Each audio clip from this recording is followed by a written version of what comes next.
The day my uncle forced me to marry a cold, crippled soldier and sent me to die in his barren desert home. A hidden farming space opened inside my jade pendant, revealing endless black soil, a healing spring, and enough seed to turn his wasteland into a paradise empire. I discovered it while standing beneath a torn red wedding cloth, with sand grinding between my teeth and my new husband staring at me as if I were another enemy he had been ordered to endure. His name was Elias Thorne. Once people had called him the Iron Wolf of the Western frontier. He had commanded cavalry through 3 border wars, broken a siege with fewer than 200 soldiers, and returned carrying the king's banner after every officer above him had died. Then an explosion shattered his left leg. His own commanders abandoned him. The court stripped away his troops, his title, and most of his land. They gave him a ruined military settlement at the edge of the Ashen Desert, where the wells had dried, crops had failed for 7 years, and hungry raiders prowled beyond the dunes. The kingdom called it a reward for honorable service. Everyone else called it a grave with walls. My family called it the perfect place to bury me. "You should be grateful," Uncle Barrett had said that morning as he tightened the rope around my wrists inside the carriage. "General Thorne may be damaged, but he still has a roof. A useless girl with no dowry cannot expect better." My cousin Melissa had sat beside him in a silk blue dress, holding the marriage certificate that should have carried her name. She had been promised to Elias before his injury. The moment she heard he could barely walk and had been banished to the desert, she began screaming that she would rather drown herself than marry a broken soldier. Her mother had suggested replacing her with me. No one objected. I was the orphan they had fed just enough to keep alive, the unpaid servant who slept beside the kitchen stove, the quiet fool who accepted every insult because I had nowhere else to go. At least, that was what they believed. They did not know the woman they tied inside that carriage had died once already. In my first life, I had not married Elias. I had begged. I had cried until my throat bled, clung to the carriage door, and promised to work harder if they let me stay. Uncle Barrett had beaten me unconscious, then sold me to a merchant traveling south. That merchant sold me again. Years later, during a famine, I died behind a grain warehouse, while wealthy men poured spoiled wheat into the river to protect the market price. My final memory had been the smell of bread drifting from a locked window. Then I opened my eyes in my younger body, 3 days before Melissa's wedding. I had believed fate had given me a chance to escape. Instead, fate had brought me to the same morning, the same carriage, and the same people who had destroyed me. Only the destination had changed. This time, when Uncle Barrett called me useless, I did not cry. I memorized every word. Melissa leaned closer before they pushed me from the carriage. Her perfume smelled like roses soaked in vinegar. "Do not imagine you have stolen my marriage," she whispered. "You are being thrown to a cripple in a desert by winter. You will either starve or sell yourself to his soldiers for bread." I looked at her smooth face and remembered how she had laughed while I scrubbed blood from her riding boots. "You may be right," I said. My calm answer disturbed her more than tears would have. Her smile tightened. Then Uncle Barrett shoved me toward the gate. The Thorns settlement had once been a fortress. I could see that in the thickness of the stone walls and the remains of watchtowers rising above the sand. But time and neglect had eaten everything else. One gate hung crooked from a single hinge. The courtyard well was sealed with cracked boards. The stable roof had collapsed. 3 gaunt goats wandered beside a pile of broken carts, chewing leather straps because there was no grass. Around 20 people stood waiting for us. Most were former soldiers. They wore patched uniforms and carried weapons polished more carefully than their boots. Several had missing fingers. One had a black cloth covering his right eye. Another leaned on a wooden crutch. Behind them waited a group of children with hollow cheeks. No music played. No feast had been prepared. The wedding altar was a rough table beneath a faded military flag. And beside it sat Elias Thorne. He was larger than I expected. Even seated in a crude wheeled chair, he looked dangerous. His shoulders filled his black military coat, and an old scar crossed from his temple to the edge of his jaw. His dark hair had been cut with a knife rather than scissors. One gloved hand rested on the arm of the chair. The other held a cane with a steel wolf carved into its handle. His injured leg stretched stiffly before him. His eyes were colder than the desert night. They moved over the ropes around my wrists, the bruises on my cheek, the cheap red dress hanging from my shoulders, and finally settled on Uncle Barrett.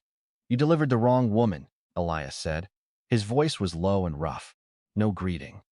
Just an accusation. Uncle Barrett laughed too loudly.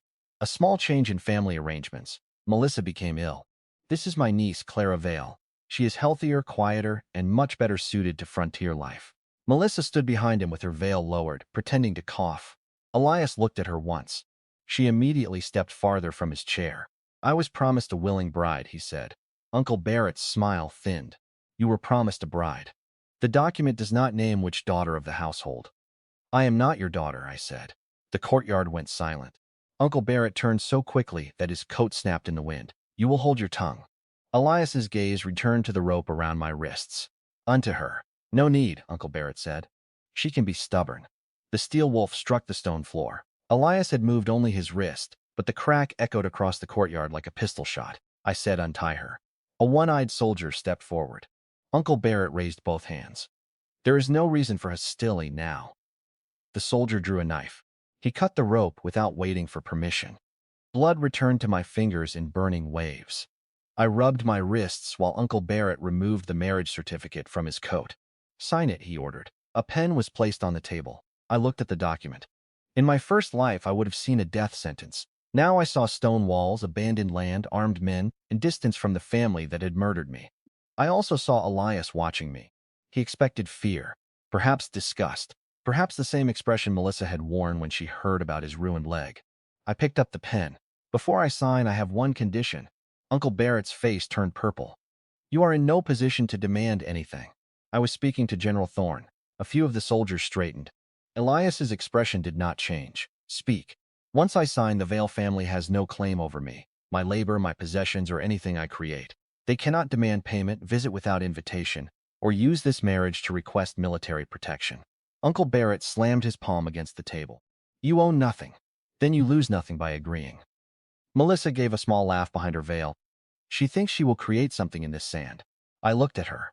For a moment, I remembered my first death. The locked grain warehouse, the stale loaf beyond the window, the cold ground beneath my cheek. Then I signed my name, Clara Vale, the last time I would ever use it. Elias took the pen next. His fingers were steady. He added a clause beneath my condition, then signed with a sharp black stroke. Clara Thorne would hold equal ownership of all property she personally developed within the settlement. Uncle Barrett did not bother reading it. He snatched the paper, stamped the family seal, and grinned as if he had won. Excellent. Incomplete. He turned toward the carriage. No blessing for the bride? I asked. He glanced back. The contempt on his face was almost peaceful. Survive the month first. Melissa lifted her veil just enough for me to see her smile. When you crawl home, I will have the servants leave a bowl outside the gate. The carriage departed in a cloud of dust. No one followed it. I watched until the blue silk of Melissa's sleeve disappeared beyond the dunes. Only then did Elias speak. You should not have signed. Would you have sent me back? No. Then signing changed nothing. It changed your legal name. That was the part I wanted. Something flickered in his eyes. Not warmth. He tapped the steel wolf against the floor. The one-eyed soldier stepped beside him. This is Captain Rowan Hale, Elias said. He keeps the settlement alive when possible. Rowan gave me a tired nod. Welcome to Fort Ember, Lady Thorne. A child near the stable whispered, Do we have to call her lady if we have no food? An older girl covered his mouth. I pretended not to hear. Elias did not. How much grain remains? He asked. Rowan hesitated. Elias said, We have enough for thin porridge tonight. Tomorrow we begin slaughtering the goats. One of the goats looked up from the leather strap. Its ribs showed through its hide. That buys us 4 days, Rowan continued. Maybe 5 if we boil the bones twice. And the supply caravan? Turned back at Black Ridge. The merchant claimed the southern road was unsafe, was paid in advance. He sold our grain somewhere else. Yes, Elias's face remained still, but the air around him sharpened. I knew that kind of theft. During famine, food did not disappear. It climbed upward. From poor hands to rich tables. From hungry villages to private warehouses. From desperate mothers to merchants who understood that empty stomachs made excellent customers. Show me the kitchen, I said. Rowan blinked. Elias studied me again. You arrived less than an hour ago, and I am hungry. The child beside the stable lowered his hands from his mouth. So are they, I added. Rowan led me through a narrow stone passage. The fortress interior was cleaner than the courtyard, but only because there was almost nothing inside it. The main hall held 2 long tables, 6 benches, and a cold fireplace. Old swords had been removed from the walls, leaving pale marks in the stone. The kitchen was worse. A sack in the corner held 3 handfuls of cracked barley. A clay jar contained salt mixed with sand. There were 2 onions, a strip of dried meat harder than wood, and a black loaf that smelled faintly of mold. On a lower shelf stood an empty bottle of oil. I stared at it too long. The room blurred. For one terrible heartbeat, I was behind the grain warehouse again, dragging myself across wet stones while men laughed on the other side of the wall. My chest tightened. I reached for the counter. The jade pendant beneath my dress became hot. It was the only object that had belonged to my mother. Uncle Barrett had tried to take it several times, but the clasp had broken years ago, so I had sewn it into the lining of my underclothes. Now it burned against my skin. A drop of blood from my cut wrist slid beneath the fabric. The pendant pulsed, the kitchen vanished.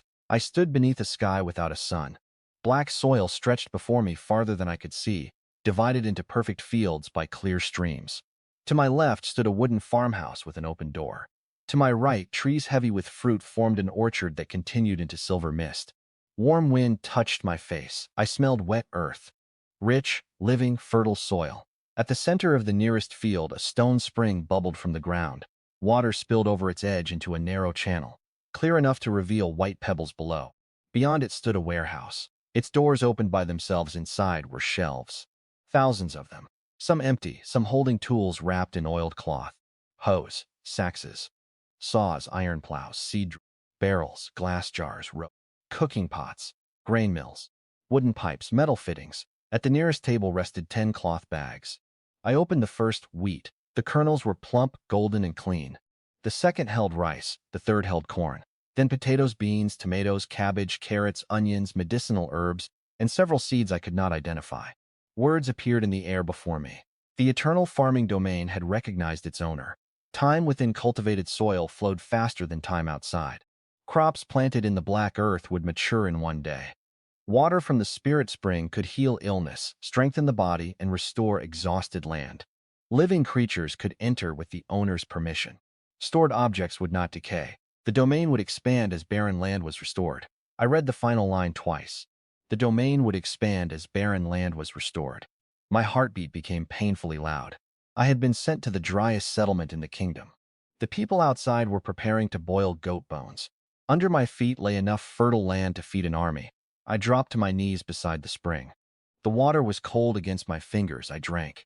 The first swallow tasted like rain falling after a lifetime of drought. Warmth spread through my mouth, my throat, and my stomach. The ache in my ribs faded. The bruises on my wrists cooled. Strength returned to muscles that had known hunger in 2 different lives. I began laughing. The sound startled me.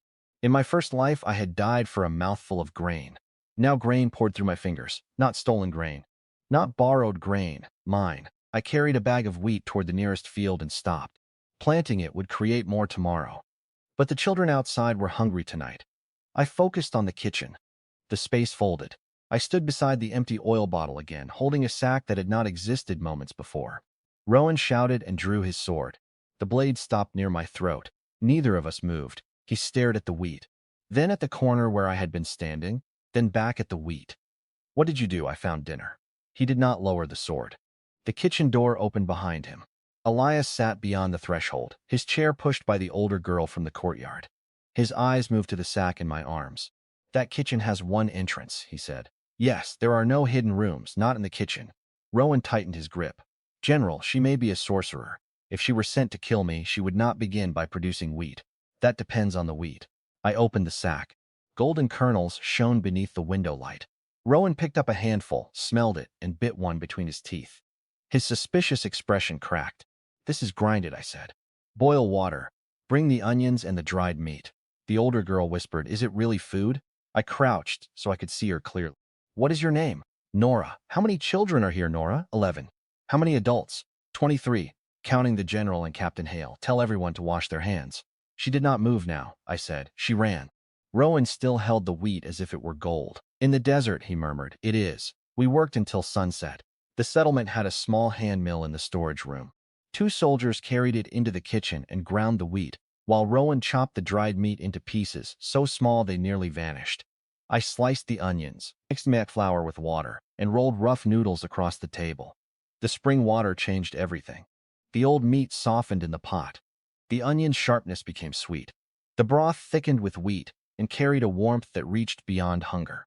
When the smell filled the hall, the children gathered outside the kitchen in complete silence. They did not beg. That hurt more. Hungry children who still believed food would come made noise.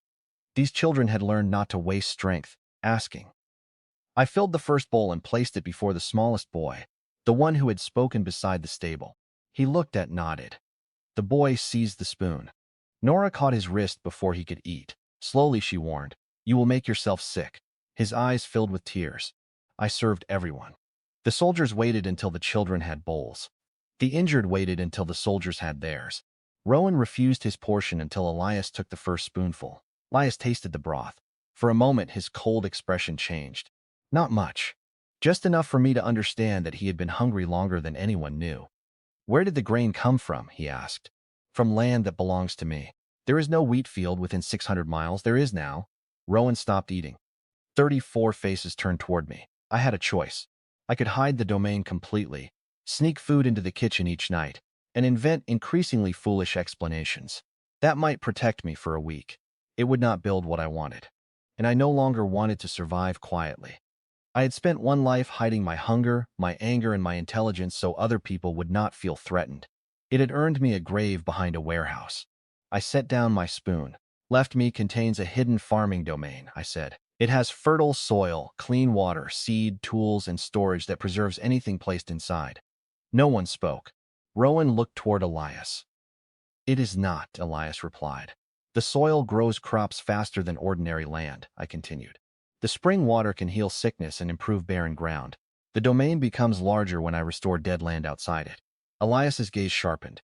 "How fast? I have not tested it. How much to begin? How much land inside?" I could not see the end. Someone dropped a spoon. The sound rang through the hall. Elias leaned back in his chair. Everyone else saw food. He saw power. That was the first moment I understood why exhausted soldiers still obeyed him. His body was damaged. His mind was not. "If this is true," he said, "every lord in the kingdom would kill to own it. They would kill you and search your corpse. They would be disappointed." His eyes held mine. "You trust us too easily." "No. I trust your circumstances." Rowan gave a humorless laugh. "At least she is honest." I looked around the hall. "You are abandoned soldiers in a starving fortress. The court expects you to disappear. Merchants steal from you because they believe no one will punish them. My family sent me here because they expect me to die." I touched the edge of my bowl. "We do not need trust yet. We need the same enemies." Elias's thumb moved across the silver wolf on his cane. "And what do you want?" The answer came without hesitation. "Everything they said we could never have." His expression did not change, but the hall seemed to narrow around us. I pointed toward the cracked courtyard beyond the open door. "I want wheat growing where those goats are eating leather. I want orchards outside these walls. I want wells deep enough that no merchant can price our thirst. I want roads, workshops, mills, schools, and granaries so full that famine becomes a story children refuse to believe." Rowan stared at me. I continued. "I want every refugee in this desert to know there is one gate where hunger cannot follow them. I want caravans to cross the dunes because our markets are richer than the capitals. I want the men who abandoned this fortress to return begging for grain." Elias was silent for so long that the fire cracked twice. Then he asked, "And your family?" I remembered Melissa promising to leave a bowl outside the gate. "They can eat the sand." The smallest boy laughed. One soldier choked on his broth. Even Elias did not. But the coldness in his eyes shifted into something harder. Purpose. He pushed himself upright, using the arms of his chair. Pain flashed across his face and vanished. "Captain Hale," Rowan stood, "seal the gates. No one leaves without my permission. Move the remaining seed stores into the western cellar. At dawn, we inspect every field, well, canal, and collapsed structure within the walls." He turned to the soldiers. "What you heard tonight does not exist beyond this room. Anyone who speaks of Lady Thorne's domain outside Fort Ember will be treated as a traitor under military law." No one protested. 33 fists struck 33 chests. The sound rolled through the hall. Elias looked at me. "You wanted equal ownership of what you developed." "Yes. You understood the clause," I added. "I did. Then understand this one. If you restore Fort Ember, no king, lord, merchant, or family will take it from you while I breathe." It was not affection. It was not a husband's promise. It was an alliance offered by a man who had once held a mountain pass against an army. I stood. "And if I heal your leg?" The hall went still again. For the first time, Elias lost control of his expression. Only for a heartbeat. His hand closed around the wolf-headed cane. "Do not offer impossible things lightly." I took the cup beside his bowl, filled it with water from the hidden spring, and placed it before him. Drink. Rowan stepped between us. I expected that. Elias lifted one finger. Rowan stopped. The general took the cup. He smelled the water, studied its surface, and drank. Nothing happened at first. Then his shoulders locked. The cup cracked in his hand. A dark stain spread beneath the bandage around his injured leg. Rowan reached for him, but Elias struck his hand away. Blood seeped through the cloth. Not fresh red blood. Black blood, thick and foul-smelling, carrying tiny grains of silver metal. Fragments from the explosion. Fragments the royal physicians had declared impossible to remove. They pushed through his skin one by one and struck the stone floor with faint metallic clicks. Elias breathed through clenched teeth. Sweat appeared along his temple. I knelt before him and pulled a clean knife from the table. Lady Thorne, Rowan warned. I need to cut the bandage. Elias looked down at me. Do it. The cloth came away. His leg was a ruin of old scars, twisted muscle, and swollen joints. The skin around the knee had turned gray. I could see where infection had eaten deep channels into the flesh. Yet beneath the damage, color was returning, slowly, painfully. Undeniably, I poured spring water over the wound. Elias's hand crushed the arm of his chair. A sound escaped him. Not a something lower. Something torn from a man who had survived by refusing to make noise. The last metal fragment pushed free. His toes moved. Rowan fell to one knee. The soldiers followed. No command had been given. They simply dropped, one after another, staring at the foot their general had not moved in nearly 2 years. Elias looked at it as if it belonged to someone else. Then he looked at me. The cold soldier Melissa believed she had escaped no longer seemed broken. He seemed like a blade that had just been returned to the fire. How long? He asked. I do not know, until I walk. I do not know. Estimate. I considered the depth of the injury and the strength of the spring. A month, perhaps less, if your body can endure the healing. His jaw tightened. Then we have a month. For what? He looked toward the dark windows, beyond the ruined walls, beyond the dunes that had swallowed roads and armies. For the world to continue believing Fort Ember is dead. The wind struck the shutters. Somewhere outside, a goat pulled the last leather strap from a broken cart. I touched the pendant beneath my dress and felt the endless black fields waiting beyond ordinary space. Wheat could mature in a day. The spring could revive poisoned earth. The desert around us stretched farther than any lord could control. I had arrived with nothing but a forced marriage, a new name, and memories of starving to death. By morning, I would plant our first field. By winter, no child inside these walls would know hunger. And one day, when Uncle Barrett and Melissa crossed the desert expecting to find my grave, they would stand before a green empire and learn that the woman they had thrown away owned every drop of water beneath their feet. Before sunrise, I stood in the courtyard with a shovel over my shoulder and 33 exhausted people watching me challenge the desert. The eastern sky had only begun to pale. Cold wind moved through the broken gate and carried thin sheets of sand across the stones. Beyond the walls, the land stretched flat and colorless beneath the fading stars. Nothing grew there except thorn brush and a few gray weeds that looked too bitter even for goats. Fort Ember had once controlled 3 roads through the western frontier. Elias showed me the old maps in the command room before we came outside. There had been canals, vegetable terraces, 2 orchards, and a reservoir large enough to water several thousand acres. All of it had died. The river that fed the canals had shifted after an earthquake. Sand buried the channels. The reservoir cracked during the Third Border War. After that, each commander assigned to Fort Ember stole what remained and requested a transfer before the next summer. Elias had inherited walls, graves, and debt. I intended to make them profitable. Captain Rowan stood beside me with his arms folded. You want us to dig here? Yes. He looked at the hard ground beneath my boots. That is not soil. It used stone. Then we will teach it to remember. Several soldiers exchanged looks. No one laughed. They had seen metal leave Elias's leg. They had eaten noodles made from wheat that appeared in an empty kitchen. Their understanding of what was possible had widened overnight. I drew a square in the dust. We begin with one garden inside the walls, small enough to protect, large enough to prove the method. How small? Rowan asked. 200 paces by 200. That is not small. It will be after we finish. I opened the farming domain. The transition no longer frightened me. One moment I stood beneath the fortress watchtower. The next warm wind moved across endless black fields. I carried Nora and Rowan inside with me. Nora screamed. Rowan drew his sword. The blade came free with a sharp hiss, and he turned in a complete circle as though expecting an army to rise from the soil. There is no enemy here, I said. There was no sky here yesterday. There was, you simply had not seen it. Nora released my hand and ran toward the nearest field. She stopped at the edge of the black soil, crouched, and pushed both hands into it. "It is warm," her voice broke. Children understood fertile earth differently from adults. Rowan saw supply lines and strategic independence. Elias saw power. I saw an empire. Nora saw the promise that roots could live. I showed them the warehouse, the seed, and the spring. Rowan walked between the shelves without speaking. He touched the iron tools, tested the weight of a shovel, inspected the edge of an axe, then examined the wooden irrigation fittings. "Who built this?" "I do not know. Who maintains it?"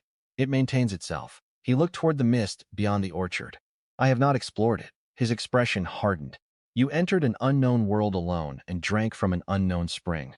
"I was hungry." "That is not a military explanation. It is the explanation for most military history." Nora laughed. Rowan almost did. "I filled 2 barrels with spring water.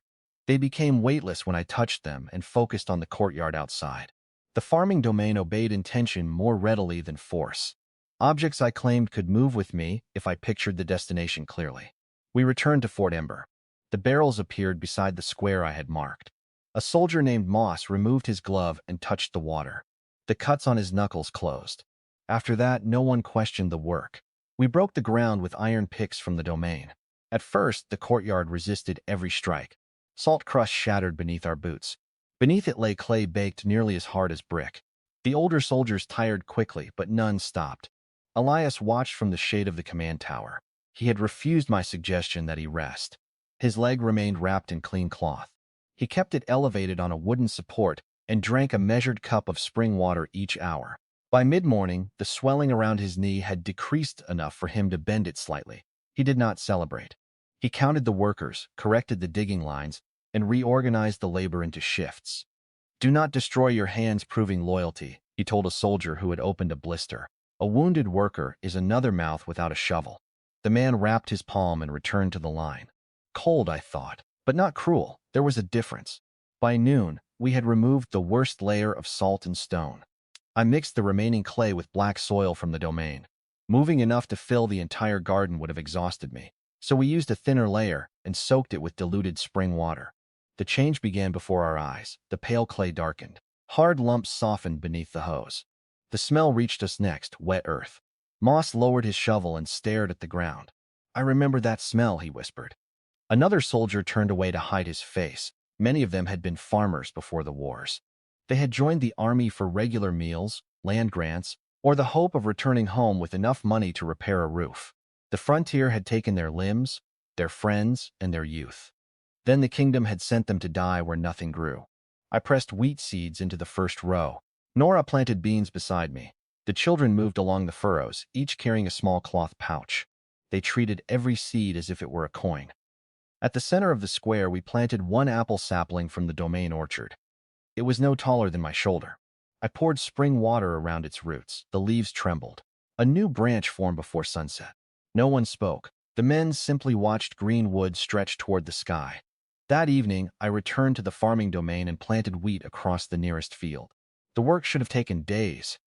Inside the domain, the tools moved more easily in my hands, and the soil seemed to guide each seed into place. Still, my back burned by the time I finished. I slept in the farmhouse. When I woke, sunlight that had no visible source warmed the wooden floor. Outside, the wheat was ready. Golden stalks reached my waist. The heads bent beneath the weight of grain. I walked into the field and closed my fingers around the first stalk. My hands began shaking. In my first life, I had watched wealthy men burn grain to preserve profit. Now thousands of stalks moved around me like a golden sea. I cut one bundle and held it against my chest. "This is mine," I whispered. The domain answered. Words appeared in the air. The first harvest had been completed. The owner had restored hope to 34 lives. The eternal farming domain had expanded. The mist beyond the orchard retreated. New land appeared. A pasture, a fish pond, a stable containing 6 healthy dairy cows, 12 sheep, and 2 broad-shouldered draft horses. I stood motionless until one of the cows approached and licked my sleeve. Then I laughed so hard I frightened the sheep. When I returned to Fort Ember, the settlement had entered chaos. Not dangerous chaos, joy. The beans we planted the previous day had sprouted overnight. Green shoots covered the courtyard garden. The wheat stood several inches high. The apple sapling had grown another branch. Children circled the square, shouting each time they found a new leaf. The soldiers pretended not to join them. They failed. Elias sat beside the garden with his cane across his knees. He looked at the plants, then at the bundles of ripe wheat I had brought from the domain. How much? Enough for several weeks. His gaze remained on me. That is not an answer. Nearly 12,000 pounds from the first field. The courtyard fell silent. Rowan slowly lowered the cup in his hand. Elias asked, how long did it take, one night? Nora screamed with happiness. Everyone else began speaking at once. Elias struck the stone with his cane. Silence returned. Lady Thorne, he said, come with me. The command room occupied the upper level of the central tower. Rowan carried Elias up the stairs while I followed with the old maps. Elias hated being carried.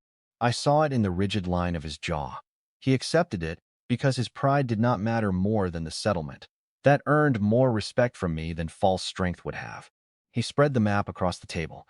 If you can produce 12,000 pounds of grain each night, food is no longer our first problem. Storage, I said, secrecy, transport, labor, water. He looked at me. I smiled. The cold soldier had found someone who thought in lists. We marked the fortress cellars first. Most had collapsed, but 2 remained dry. Anything placed inside my domain would not decay, yet relying entirely on hidden storage would expose us if I became ill, injured, or separated from the settlement. Fort Ember needed ordinary granaries. It needed ordinary wells. It needed ordinary crops growing under the sun, so outsiders would believe ordinary explanations. The miracle could build the foundation. The empire had to stand without showing its bones. Elias pointed to a line west of the fortress. The old underground aqueduct begins here. It carried water from a spring in the Red Fang Hills. Why did it stop? Earthquake damage, possibly sabotage. Possibly. The commander before me sold the lead pipes lining the lower channel. I stared at him. He sold the water system. He also sold the hospital roof. I considered asking what happened to that commander. Elias's expression answered me. Can the spring water revive the aqueduct? He asked. It can restore soil. I do not know whether it can repair stone. We do not need the old structure to become new. We need enough water moving through it to support the fiction that we repaired the source. You want outsiders to think the fields are watered naturally. I want them to underestimate how quickly we can expand. I leaned over the map. There is another problem. He waited. If crops appear too fast, the local lords will investigate. If grain prices fall suddenly, merchants will investigate. If starving refugees hear we have unlimited food, they will come before we can support them. We can support them. Not safely. Not yet. A shadow crossed his face. He had commanded men. He wanted people. But people required walls, rules, medicine, housing, and work. Food alone would attract desperation faster than order. We grow quietly inside the fortress, I said. We restore the aqueduct. We plant ordinary fields outside. Then we establish trade using goods that can be explained. Salt, he said. I nodded. Fort Ember stood near ancient salt flats, but no one harvested them because fresh water was too scarce for washing and refining. The raw salt contained bitter minerals and sand. With spring water and methods I remembered from merchant warehouses, we could produce clean white salt, more valuable than grain, easier to transport, less suspicious than impossible harvests. Elias marked 3 locations on the map: workshops here, storage here, Gar's post here. I studied the final mark. That lies outside the wall. It controls the southern road. We have only 23 adults. 22. You are not standing guard. I am standing wherever I choose. His eyes lifted from the map. For a moment, husband and wife vanished. 2 commanders remained. You have never faced raiders, he said. You have never faced my uncle. I would prefer the raiders. So would I. Raiders announce what they want. Something almost like amusement appeared near the corner of his mouth. Then a horn sounded from the western watchtower. One long note, too short. Rowan burst into the room. How many? Elias asked. 7. Merchant colors. No wagons. Just men. Elias reached for his cane. Rowan moved toward him.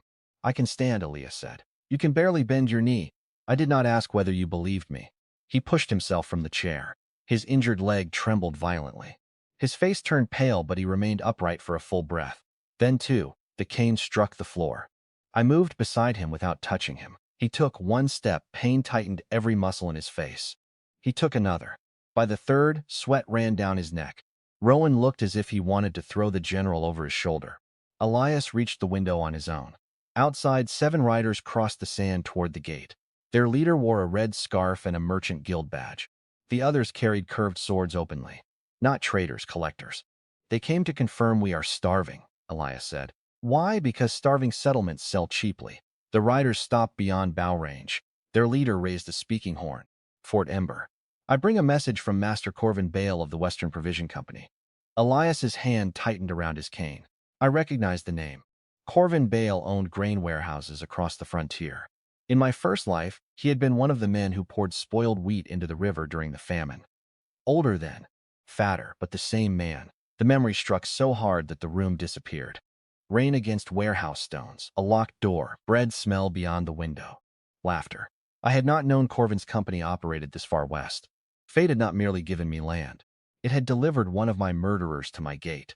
The messenger continued. Fort Ember owes Master Bale for transportation losses, security fees, and road compensation. The total debt is 4,000 silver crowns. Rowan swore. We paid him for grain he never delivered. Elias did not look away from the riders. The messenger lifted a rolled document. If payment is not made within 3 days, Master Bale will claim the settlement under frontier debt law. General Thorne may retain his personal quarters for the remainder of his natural life. Moss shouted from the wall. Tell Bale to eat the contract. The riders laughed. Their leader called back. He cannot. There is more grain in the paper than in your kitchen. More laughter. The line carried across the courtyard. Every soldier heard it. Every child heard it. I remembered Melissa's promise to leave a bowl outside the gate. I remembered Corvin's men guarding bread while I died. Elias turned toward Rowan. Bring me the payment records. I caught his sleeve. No. His gaze dropped to my hand. We cannot ignore a legal claim. We will not. What are you proposing? I looked through the window at the 7 riders. Their horses were thin but healthy. Their boots were polished. Their saddlebags bulged with food. They expected to ride away laughing.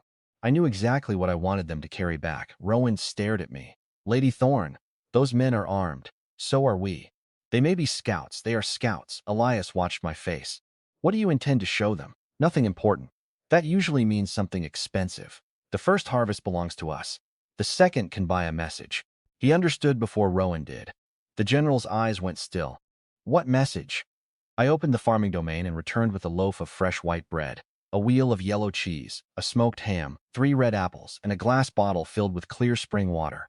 The smell filled the command room. Rowan closed his eyes.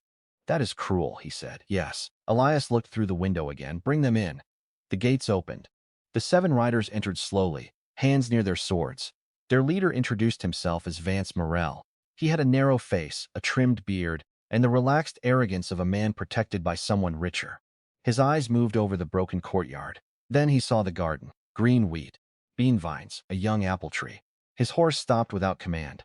What is that? Vegetation, I said. He looked at me. I wore a plain brown dress and carried the loaf on a wooden board. His gaze dropped to the bread. The arrogance vanished, only for a moment. Then greed replaced it. I placed the board on the courtyard table. Sit, we are not guests. Then stand hungry. One of his men stared openly at the ham. Vance dismounted, the others followed. Elias sat at the head of the table. His black coat hid the bandage around his leg. Rowan stood behind him with one hand resting near his sword. I cut the bread. Steam rose from the soft center. The sound of 7 men swallowing was almost louder than the knife against the board. I spread butter across one slice. Butter from the farming domain. I had churned it that morning from milk sweeter than anything I remembered. I handed the slice to Elias. He ate slowly. Vance's expression tightened. You owe 4,000 silver crowns. Elias took another bite. The grain shipment was never delivered. Road hazards do not cancel transport fees. Bale's caravan sold our grain at Black Ridge. Facts require witnesses. I poured spring water into a glass. Vance watched every drop. What if we pay? I asked. He turned toward me. Then Master Bale may allow the general to remain as administrator. Allow? His title no longer protects this settlement. Debt law does. How much for the claim itself? A flicker passed through his eyes. He was not supposed to negotiate. But hungry men often mistook appetite for opportunity. 4,000 silver crowns covers the debt. Another 1,000 covers immediate transfer and document release. So 5,000 buys every claim Corvin Bale holds against Fort Ember. If paid within 3 days, I set an apple before him. He stared at it. Write that down, I said. What? The amount, the release. His seal. I do not carry authority for that. Then you cannot collect payment. His jaw tightened. Elias remained silent. That made Vance nervous. He reached into his coat and removed a stamped guild form. I can prepare a conditional settlement. Do it. He glanced at the food again, and while I write, I cut the ham. The scent rolled across the courtyard. Conditional settlements require witnesses, I said. Your men may eat. They fell upon the meal. Not with the desperation of starving children. With the greed of men who believed more waited behind the kitchen door. That distinction mattered. Vance wrote quickly. He specified the total amount. He stated that payment would extinguish all debts, transport claims, security fees, and ownership interests held by the Western Provision Company against Fort Ember. He pressed Corvin Bale's red trade seal beneath the terms. Elias read every line. Then he handed the document to me. I folded it and placed it inside my dress. Vance wiped grease from his beard. You still need 5,000 silver crowns, I know. 3 days, I heard you. He smiled. Enjoy your final meals. I handed him a sack. He opened it. White refined salt filled the interior. His smile disappeared. Not common gray salt. Pure white crystals, clean enough for a royal kitchen. He touched them with one finger and tasted. How much do you have? 1 sack. He looked toward the kitchen. How much? 1 sack for you to show Corvin Bale. Vance gripped the cloth. What is your price? Nothing. Suspicion narrowed his eyes. Merchants do not give gifts. I am not a merchant. Then what are you? I looked at the green wheat growing from ground. Everyone had declared dead. The woman who will own this desert. He laughed, but not comfortably. His men carried the empty dishes toward their horses until Rowan made them put everything back. Vance tied the salt sack behind his saddle. At the gate, I stopped him. Tell Corvin Bale to bring the original debt documents personally. He does not travel for failed forts. He will for salt like that. And when he arrives, smiled, he can collect his money. The riders left before noon. We watched them disappear toward the southern road. Rowan turned to me. We do not have 5,000 silver crowns, no. Do we have enough salt to earn it in 3 days? Yes. Can we sell it without Bale controlling the market? No. His face darkened. Then what did we accomplish? Elias answered from behind us. We made Corvin come here. I looked at my husband. He stood beside his chair. Both hands rested on the steel wolf cane. But his injured foot was flat against the ground. He had crossed the courtyard without anyone carrying him. The soldiers saw it. No one cheered.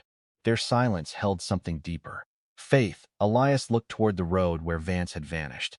Corvin Bale believes he is coming to seize a starving fortress, he said. I touched the folded settlement inside my dress. He is coming to sign the first trade agreement of our empire. Far beyond the walls, hidden beneath the shimmering heat, a dark line appeared on the southern horizon. Not 7 riders this time, wagons, dozens of them. And above the first wagon flew the red banner of the Western Provision Company. Corvin Bale had already been closer than we thought. The wagons came slowly. That was the first thing I noticed. A desperate merchant rushed toward profit. A cautious merchant stopped beyond bow range and counted every guard on the wall. Corvin Bale did neither. His caravan advanced at the pace of a funeral procession, wheels groaning beneath covered loads, horses stepping in disciplined lines. 20 armed riders moved ahead of the first wagon. Another 20 guarded the rear. Men with crossbows sat on the roofs beneath canvas awnings. This was not a merchant coming to collect a debt. It was an occupation force wearing trade colors. Rowan climbed the western tower and studied them through a brass viewing tube. 36 wagons, he called down. More than 60 armed men. Possibly others beneath the canvas. Moss spat over the wall. He brought enough guards to collect 5,000 crowns from people who supposedly cannot afford bread. He did not come for the money, Elias said. He stood beside the command table in the courtyard, leaning more heavily on his cane than he allowed anyone to mention. Each hour of healing had returned strength to his leg, but pain still followed every step. I could see it in the way his fingers tightened around the silver wolf. He came for the source of the salt, I said. Elias nodded. And the grain. He cannot know how much grain we have. He knows Vance and 6 armed men ate fresh bread, ham, cheese, and apples inside a fortress declared empty by every trader on the frontier. I looked toward the approaching banners. Then Vance rode faster than I expected. Fear makes excellent horse feed. Rowan came down from the tower. We can close the gates and refuse entry. No, I said. He looked at Elias for support. Elias looked at me. I invited a merchant. He brought soldiers. Which changes your plan? It improves it. Rowan muttered something about married lunatics. I opened the farming domain. The golden wheat waited beneath the warm, sourceless sky. Beyond the first field, the new pasture spread toward the mist. The horses raised their heads as I approached. One was black, with a white star on its forehead and enough muscle across its shoulders to pull a loaded wagon through mud. I touched its neck. You are going to make an entrance. The horse snorted. I brought it outside along with 12 sacks of refined salt, 6 barrels of wheat, 2 crates of apples, and enough lumber to repair the courtyard platform. The soldiers stopped what they were doing. Nora dropped a basket of beans. The black horse stamped one polished hoof on the stone and tossed its mane as if insulted by the fortress. Rowan stared at it. Where did that come from? The pasture. The domain expanded. What else appeared? Cows, sheep, a fish pond, another horse. He closed his eye. I am beginning to understand why the general looks tired when speaking with you. Elias had not taken his eyes from the horse. War-trained? I have no idea. He approached carefully. The animal turned its head toward him. Elias extended one hand. The horse smelled his glove, then lowered its neck. Moss whispered, "It knows him." Elias removed the saddle from one of the fortress mounts and inspected the straps. The leather had cracked from heat and neglect. Bring the cavalry saddle from my quarters. Rowan's expression hardened. No. Silence spread through the courtyard. Elias turned. No, you can barely cross the courtyard. I need to be mounted when Bale enters. You need your leg attached to your body when he leaves. I did not appoint you as my physician. You appointed me to keep you alive. The two men stared at each other. Neither blinked. I stepped between them. You can ride? Rowan looked betrayed. Lady Thorne. For 10 minutes. 20, 10, 15, 10. And you drink a full cup of spring water before mounting, agreed. Rowan looked at both of us. You negotiate injuries like grain prices. That is why she is useful, Elias said. The old cavalry saddle arrived wrapped in a gray blanket. It was black leather reinforced with steel, worn smooth along the pommel. A silver wolf had been stamped into each side. Rowan checked every buckle twice before allowing it near the new horse. While the men prepared Elias, I arranged the courtyard. The grain barrels stood in a single line beneath the military flag. The salt sacks formed a neat stack behind the table.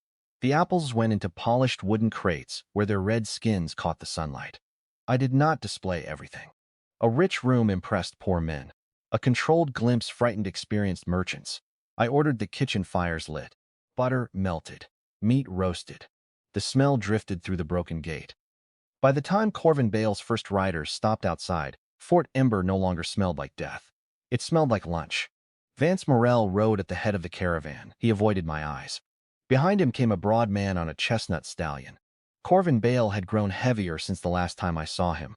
In my first life, his beard had been gray, and his belly hung over a red silk belt. Now the beard was still brown, carefully trimmed into a square. Gold rings covered 4 fingers. His green coat was lined with fox fur despite the desert heat. His face had not changed. Small eyes, soft mouth. The permanent look of a man measuring what everything might earn after someone weaker died. The memory of rain returned. I saw him standing beneath the warehouse awning, telling his clerk to dump the spoiled wheat before hungry people discovered it. I heard him laugh when someone asked why they could not give it away. Free food teaches beggars to wait for charity, he had said. Let hunger teach them to work. I had died before sunrise. Now he waited outside my gate. The world had a sense of humor. Corvin lifted his speaking horn. General Thorne, I come under the protection of the Western Trade Charter to settle lawful debts. The gate opened. Elias rode through first. The black horse carried him as if borne beneath him. His injured leg rested stiffly in the stirrup, hidden by the long military coat. His shoulders were straight. His cane remained strapped along the saddle. For the first time since our marriage, I saw the commander he had been. The soldiers saw him too. They struck their fists against their chests. The sound rolled from the courtyard through the open gate. Corvin's stallion shifted backward, only 1 step. It was enough, Master Bale, Elias said. You arrived early. Corvin recovered his smile.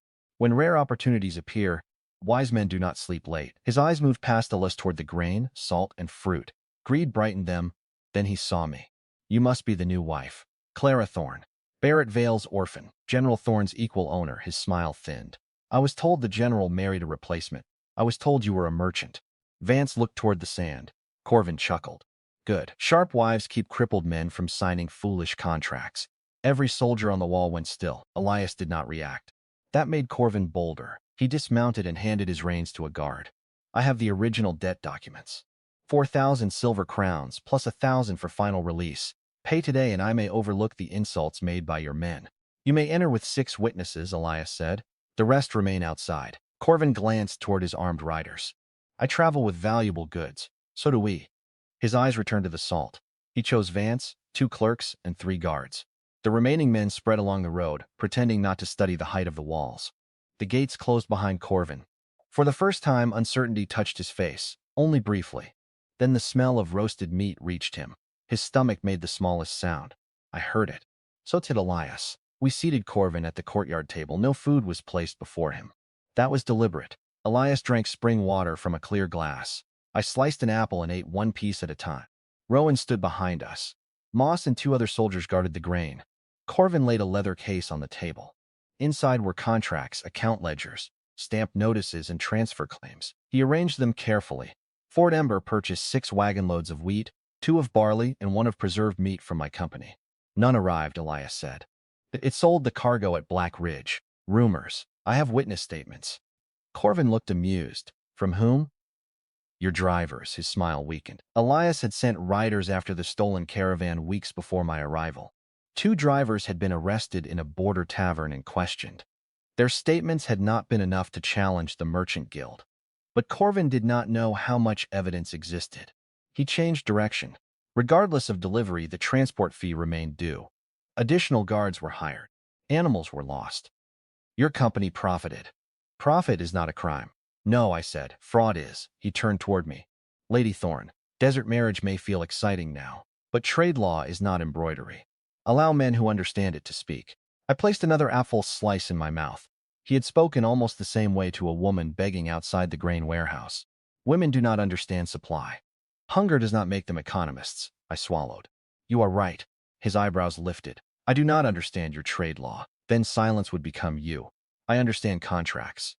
His fingers stopped above the papers. I removed the conditional settlement Vance had signed.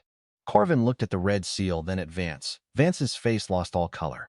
This document states that 5,000 silver crowns extinguish every debt, ownership interest, transport claim, penalty, security fee, and future demand your company holds against Fort Ember. Corvin's mouth tightened. My agent exceeded his authority. The seal says otherwise.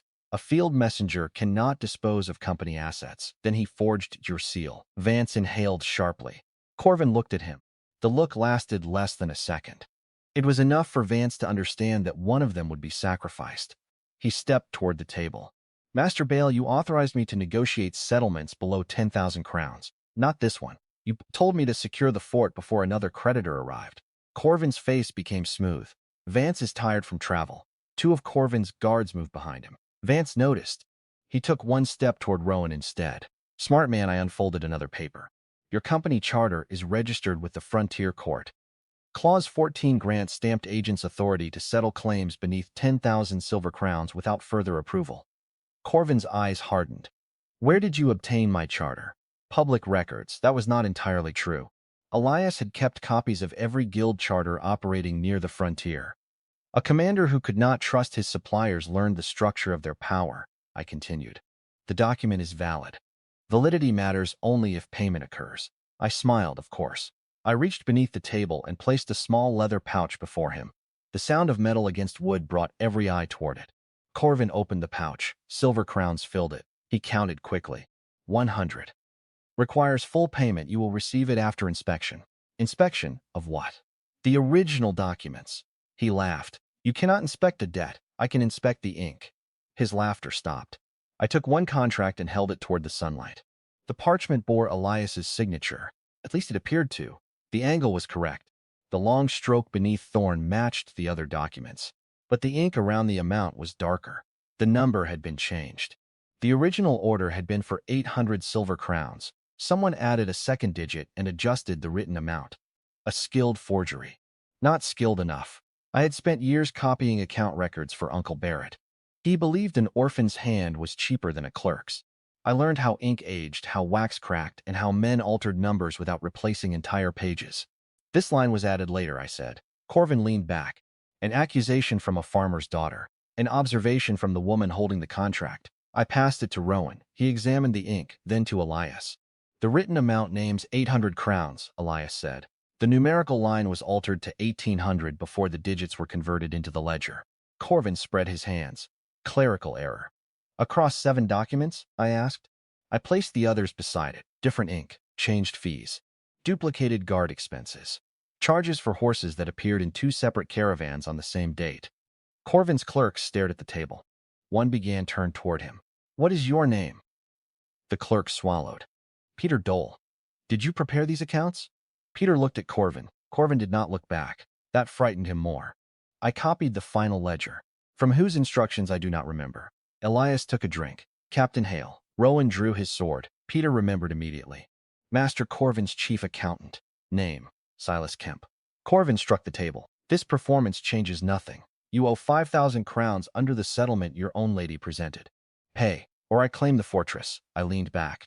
Bring the payment. Moss opened the western cellar. Soldiers rolled out 5 wooden chests. Corvin's confidence returned. Silver was heavy. 5,000 crowns required carts, guards, and a treasury. He expected tricks. The first chest opened. It contained white salt. His smile vanished. The second held salt. Then the third. The fourth. Corvin stood. This is not payment. No, I said. It is collateral. I did not agree to salt. You will. I will claim the fort. You can try. His guards moved. So did ours. Steel left scabbards around the courtyard. The children had been moved inside before the gates opened. Nora watched from an upper window anyway, her face pale above the sill. Elias remained seated on the horse. His voice cut through the courtyard. Anyone who draws blood inside Fort Ember dies before reaching the gate. Corvin looked at the walls. Archers had appeared above him, old men, one-eyed men, men with missing fingers, but every bow was steady. His guards lowered their swords first. Corvin's face flushed. You invited me under trade protection, and you entered with armed men, Elias said. Do not confuse hospitality with surrender. I opened one salt chest and let the crystals run through my fingers. Each chest holds nearly 800 pounds of refined salt, clean enough for preservation, white enough for noble kitchens. No bitter residue. Corvin tried not to look interested. He failed. The frontier price is 12 silver crowns per pound, I continued. Only in small quantities. Your own ledgers list 10 crowns for military contracts. That market cannot absorb this volume. Yours can. His eyes moved across the chests, nearly 4,000 pounds. At 10 crowns per pound, the salt was worth almost 40,000 silver crowns before transport. 8 times the debt. He knew it. I knew it. Everyone at the table knew it. You want me to accept goods at an invented valuation, he said. I want you to purchase one chest. I came to collect money. You came because Vance showed you a small sack. His expression betrayed him. There it was. He had followed the salt. I pushed the first chest toward him. Buy this one for 5,000 crowns. He one chest, nearly 800 pounds. I would not pay half that, then leave. His eyes narrowed. You need me. No, you have no trade routes. We have 3. Bandits, control 2.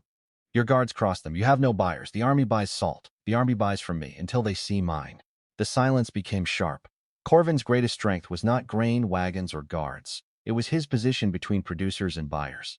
He purchased cheaply from desperate people and sold dearly to institutions that trusted his network. If Fort Ember became a supplier, his monopoly weakened. He needed control before anyone else learned what we possessed. 5,000, I repeated. You take one chest. Your debt claim ends.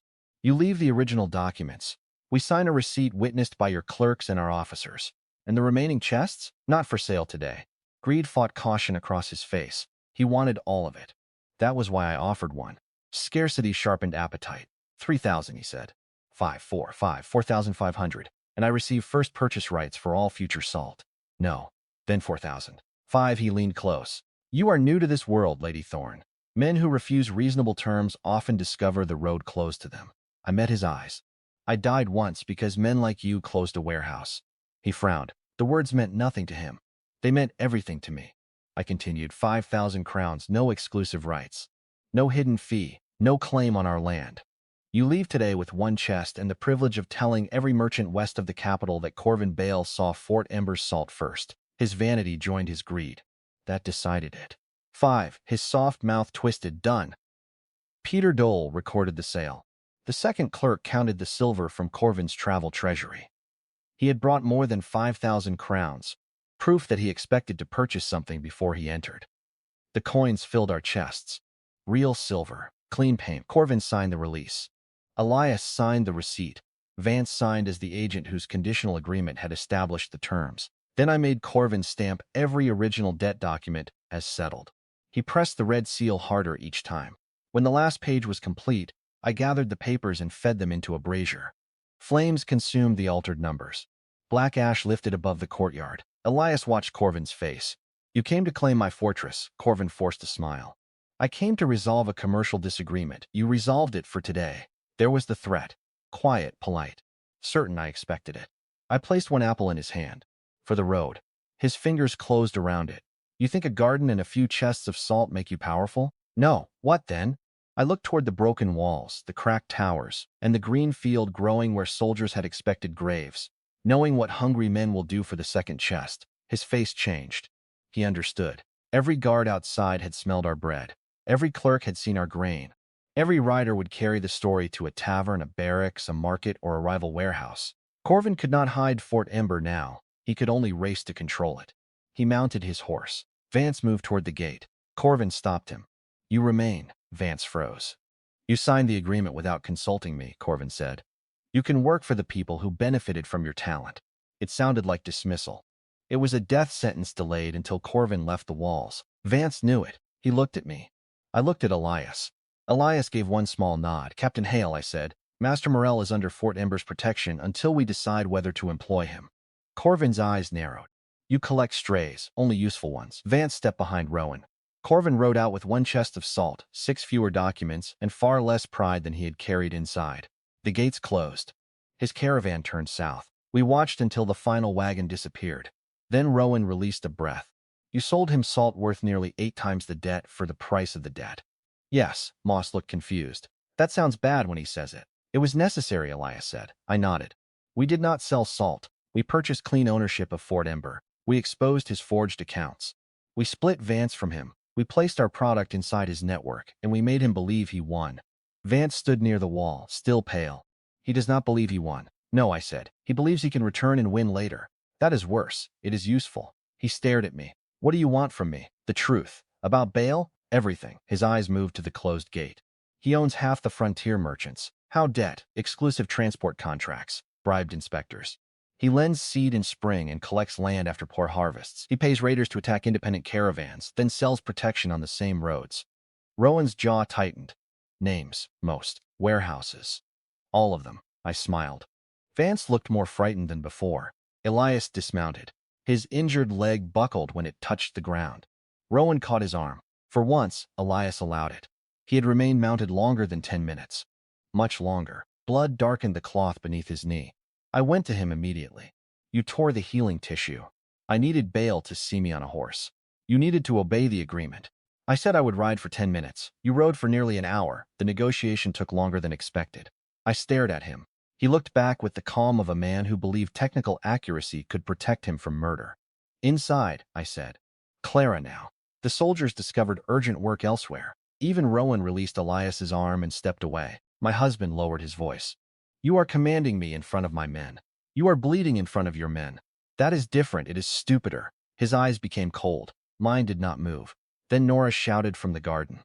We turned. The apple tree had flowered. White blossoms covered every branch. A warm breeze moved through the courtyard, though the desert air beyond the walls remained dry and sharp. The farming domain stirred inside my pendant. Words appeared before my eyes. A lawful foundation had been secured.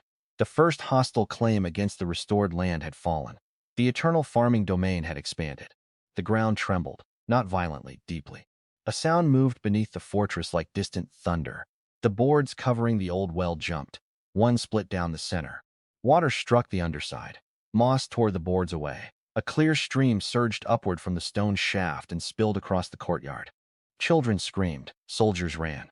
Rowan dropped to his knees and plunged both hands into the flow. "Fresh," he gasped. "It is fresh." The spring water I had poured into the soil had traveled deeper than I understood. It had reached the buried channels. Outside the walls, something cracked. The old aqueduct. Elias forgot his bleeding leg. He crossed the courtyard with Rowan's help and climbed the western platform. I followed. Beyond Fort Ember, a dark line spread through the sand. Water thin at first, then widening.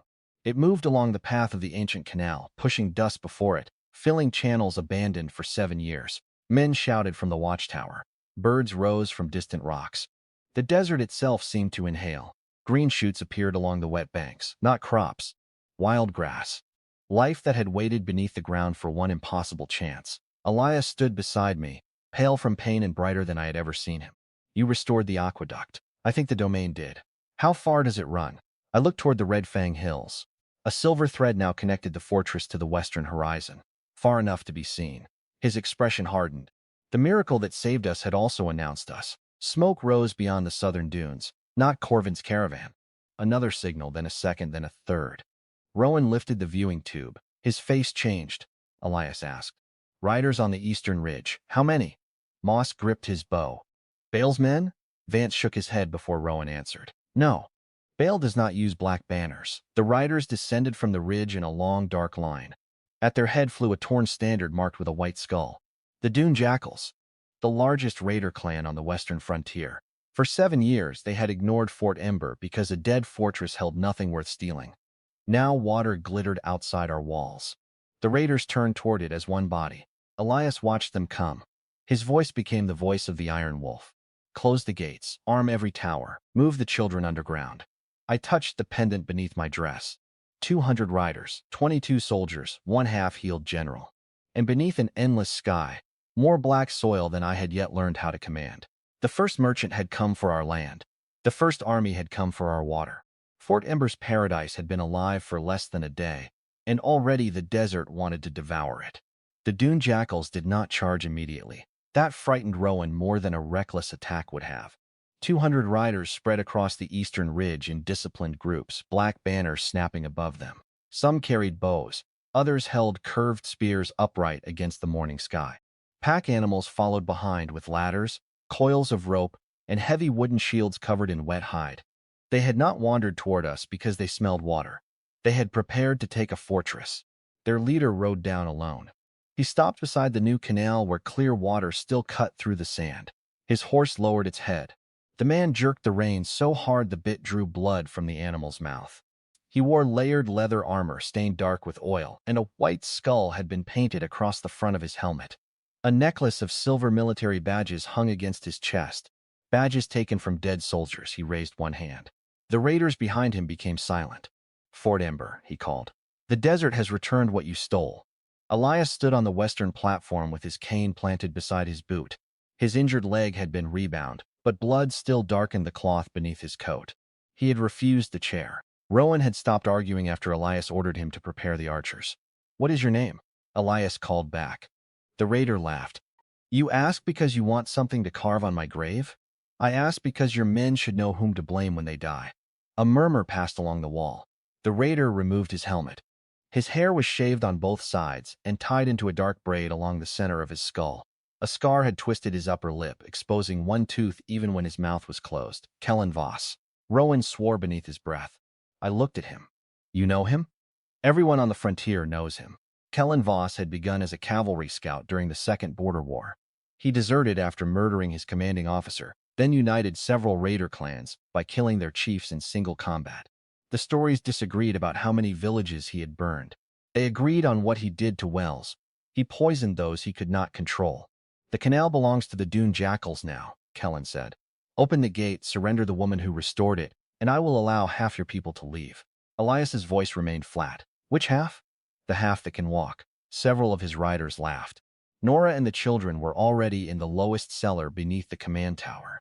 The entrance had been sealed from inside with grain barrels and stone. 4 injured soldiers remained with them. That left 18 defenders on the walls. Elias had placed 3 at each tower, 4 above the gate, and the rest along the eastern parapet. Every bow had been counted. Every arrow had been divided. We had fewer than 400 arrows. The raiders carried thousands.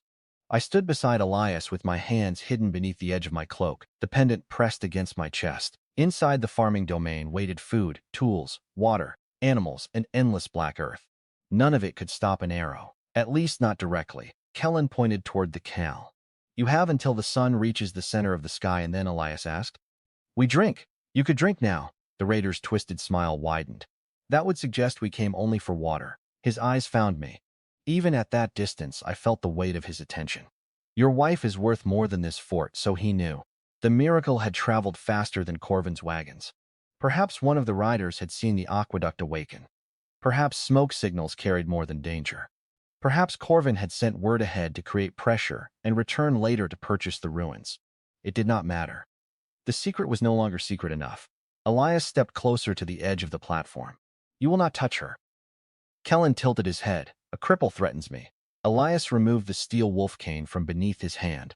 For one terrible moment, I thought he meant to throw it. Instead, he let it fall. The cane struck the stone. Then Elias stood without it. Pain cut the color from his face, but both feet remained beneath him. The raider's smile faded. I have killed stronger men than you, Elias said. The difference is that they knew my name before they died. Kellen put on his helmet. Midday, he turned his horse. The dune jackals withdrew beyond arrow range and began building their camp. Elias waited until their first shield line formed. Then his injured leg collapsed. I caught him beneath one arm. Rowan caught the other. The three of us lowered him behind the parapet before the raiders could see. His breath came hard through clenched teeth. You tore it again, I said. I needed him uncertain. You needed to remain standing long enough to command. I did, for less than a minute. It was the correct minute. Rowan looked over the wall. They have ladders for the eastern side. Shields for the gate. Archers will cover both. How long until they are ready? Elias asked. 2 hours. 3 if they are cautious. They will be cautious. Kellen had survived too long to waste men on pride. Elias looked toward me. How much spring water can you bring outside? As much as we can hold, yes. Can it burn? No. Can the domain move large stones?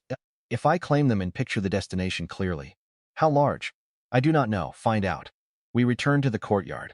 The settlement had transformed from celebration into preparation. Moss carried bundles of arrows toward the eastern wall. Peter Dole, Corvin's frightened clerk, helped roll grain barrels against the gate. Vance studied the raider positions from a narrow slit. He had the face of a man regretting every road that had led him to Fort Ember. Bale paid the dune jackals before, he said. Elias stopped. For what? To attack independent caravans. You mentioned that. He also paid Kellen to pressure settlements that refused exclusive contracts. My anger became cold. Did he send them here? I do not know. That answer will not protect you. It is the truth. Bale never spoke directly with Kellen. Messages passed through a broker in Dry Wells, named Jonas Pike. Elias looked at Rowan, recorded. Vance swallowed. If Bale arranged this, Kellen will expect payment from whatever he takes. He may have been promised the fort's stores and the woman. I looked toward the eastern wall. So Corvin wants the salt while Kellen takes me. Bale would call it a regrettable frontier tragedy. I remembered the apple in Corvin's hand. His polite smile. For today, he had said. I had believed his next move would involve contracts, bribed officials, or blocked trade roads. Instead, he had sent death before his wagon tracks cooled. That was my mistake. I had judged him as a merchant. He had always been a butcher who preferred ledgers to knives. The setback arrived with cruel clarity. We had grain. We had water. We had proof of fraud. None of it mattered if 200 raiders crossed the wall before sunset. Elias saw the realization on my face. Clara, I brought them here. The canal brought them. I restored it. And if you had not, everyone inside these walls would have starved. If I had hidden the water better, you would have learned to command miracles before using them. His tone was sharp. I looked at him. He continued. Power attracts enemies. That does not make power the mistake. It makes preparation necessary. Yes. And we are not prepared. No. The word struck harder because he did not soften it. Elias never lied to comfort anyone. He looked toward the wall where 18 defenders prepared to face an army. We survived today. Then we correct that. I entered the farming domain alone. The peaceful warmth inside felt almost insulting. Wheat moved beneath an invisible breeze. Cows grazed in the pasture. Fish broke the silver surface of the pond. The black horse that had carried Elias stood beside the stable, safe from arrows and war. I walked toward the warehouse. Tools could become weapons. Wooden poles could reinforce the gate. Axes could split shields. Oil could burn. I searched every shelf. Barrels of lamp oil stood in the rear, not enough to create a river of flame, but enough to fill jars. There were coils of rope, iron hooks, heavy chains, sacks of lime, and several crates of long steel nails. I found no swords, no bows, no miraculous armor. The domain was built to create life, not destroy it. Then I saw the seed drill. It was a heavy wooden machine with iron wheels, designed to cut several furrows at once. Behind it sat 2 broad plows. Beyond them stood the draft horses. An idea formed. Not a good idea. I returned outside with Rowan. Together, we inspected the eastern approach. The land beyond the wall sloped gently downward for several hundred paces before rising toward the ridge. The surface looked solid, but the newly awakened aqueduct had saturated old underground channels. I pushed a shovel into the sand near the gate. It sank farther than expected. Wet earth lay beneath a thin crust. Can we collapse it? I asked. Rowan knelt and dug with his hands. This entire section used to feed the reservoir. How deep? Deep enough to drown a horse when full. The reservoir is empty. The channels are not. I looked at the water still moving west of the fortress. Where is the control gate? Buried beneath the eastern tower. We found it behind a collapsed storage room. The stone mechanism had cracked years ago. Sand filled the lower chamber. 3 soldiers worked with shovels while I poured spring water into the joints. Mineral deposits softened. Roots pushed through the cracks. The old wooden wheel groaned when Rowan turned it. Somewhere beneath us, water changed direction. A deep rumble moved through the ground. Rowan stared at the wall. You are going to flood the approach. Only when they charge. The reservoir channel runs beneath the outer field. So does the enemy. If it collapses too early, they will go around. Then we keep it hidden. We covered the disturbed chamber and moved the defenders away from the weakest section. Elias listened while I explained. He asked no unnecessary questions. How long after the gate opens, he said, I do not know. Estimate less than a minute, too broad. Between 20 heartbeats and 50. Then we wait until their shield line reaches the marked stone. He pointed to a pale rock 100 paces from the wall. If the collapse fails, we use fire. If the fire fails, we retreat to the inner courtyard. If the inner gate fails, I look toward the command tower. The children enter the domain. His eyes held mine. Can everyone enter? I believe so. Then why not move them now? Because I do not know whether armed enemies can follow through the opening. I do not know whether the domain can reject them once the passage is open. And I do not know what happens if I am killed while others remain inside. Elias was silent. That uncertainty was our final wall. The farming space could save lives, or become a sealed tomb. We use it only if everything else falls, he said. Yes, he turned toward Rowan. Prepare the retreat route. No panic. 2 lines. Injured first. Clara enters last. I enter after the children. You enter before me. You cannot open the domain. You cannot command the defense. I can do both. You cannot do either with an arrow through your throat. This discussion is finished. No. Every soldier nearby suddenly became fascinated by the ground. Elias leaned toward me. His voice dropped. You are the only reason this place has a future. You are the only reason it survives long enough to reach it. That is command. This is marriage. His expression changed. Only slightly. Neither of us had spoken the word as though it meant anything real before. The torn wedding cloth. The cold hall. The agreement between 2 abandoned people. Somewhere between the first field and the raiders at our gate, the bargain had become more dangerous. It had become personal. You will enter before me, he said. We will enter together. That is not a military answer. It is the only one you are getting. The first raider horn sounded before he could respond. Midday. Black banners rose along the eastern ridge. Kellen Voss had divided his riders into 3 groups. Archers advanced first behind the wet hide shields. Ladder teams followed. The largest force gathered opposite the gate, with a reinforced wagon positioned like a battering ram. They moved slowly, steadily. Drums began behind them. One beat, then another. The sound rolled across the wet sand. Our archers waited. Elias sat on the eastern tower platform with his bow across his knees. He had been an excellent cavalry archer before the explosion. The damaged leg did not affect his hands. Kellen's men entered long range. Elias did not give the order. They reached medium range. Still nothing. The shield line advanced toward the pale stone. I stood beneath the tower beside the buried control wheel. Rowan waited with both hands around the spokes. 20 heartbeats. 50. An entire battle depending on ancient wood, cracked stone, and water I had awakened by accident. The raiders stopped. They knew. Not the details, only that we had allowed them too close. Kellen rode behind the shields and raised one hand. His archers fired. The sky darkened. Down, Elias shouted. Arrows struck stone, wood, and flesh. A soldier near the gate screamed. Moss dragged him behind the parapet with an arrow buried through his shoulder. Our archers rose. Loose! 18 bows answered. Several raiders fell. Not enough. The shields closed over them. Another volley came. An arrow shattered against the tower beside Elias's head. Another struck his coat and lodged in the wooden chair beneath him. He did not move. Our second volley found gaps between the shields. A raider stumbled. Another fell backward with an arrow through his throat. Then the ladders came forward. Too far from the marked stone. Kellen had sent them wide toward the north and south walls. He was avoiding the central approach. He saw the wet ground, Rowan said. The flood trap had failed before we opened it. The raiders reached the outer wall. Hooks flew over the parapet. Soldiers hacked at the ropes. A ladder struck stone near the southern tower. 3 raiders began climbing while archers fired above their heads.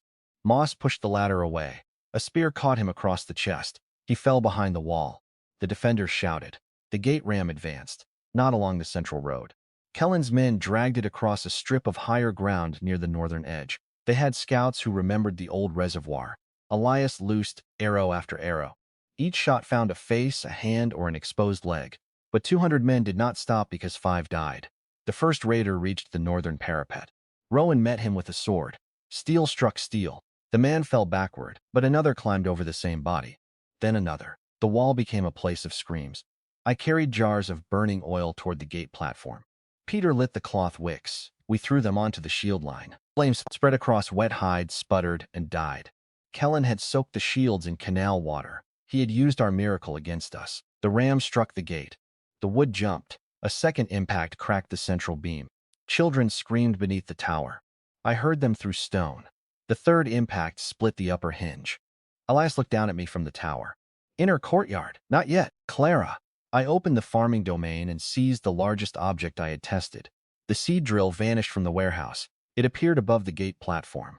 Not where I intended. Too high, the machine fell. Its iron wheel struck the lead ram team and crushed 2 men beneath it. The wooden frame shattered across the approach. The raiders recoiled. For one breath, the gate stopped shaking. Then Kellen Voss rode through the smoke. He had abandoned his horse's reins and carried a heavy axe in both hands. Again, he roared. The ram struck. The broken seed drill moved beneath the force. The gate beam cracked down the center. Elias fired at Kellen. The raider twisted aside. The arrow struck his shoulder armor and glanced away. Kellen looked up. Their eyes met. The iron wolf and the dune jackal. One abandoned by the kingdom, the other made savage by it. Kellen smiled and raised his axe. The next ram strike tore the gate from its upper hinge. Wood leaned inward. A narrow gap opened. Raiders pushed spears through it. One blade struck Peter beneath the ribs. He folded without a sound. Vance caught him and dragged him back, blood covering both their hands.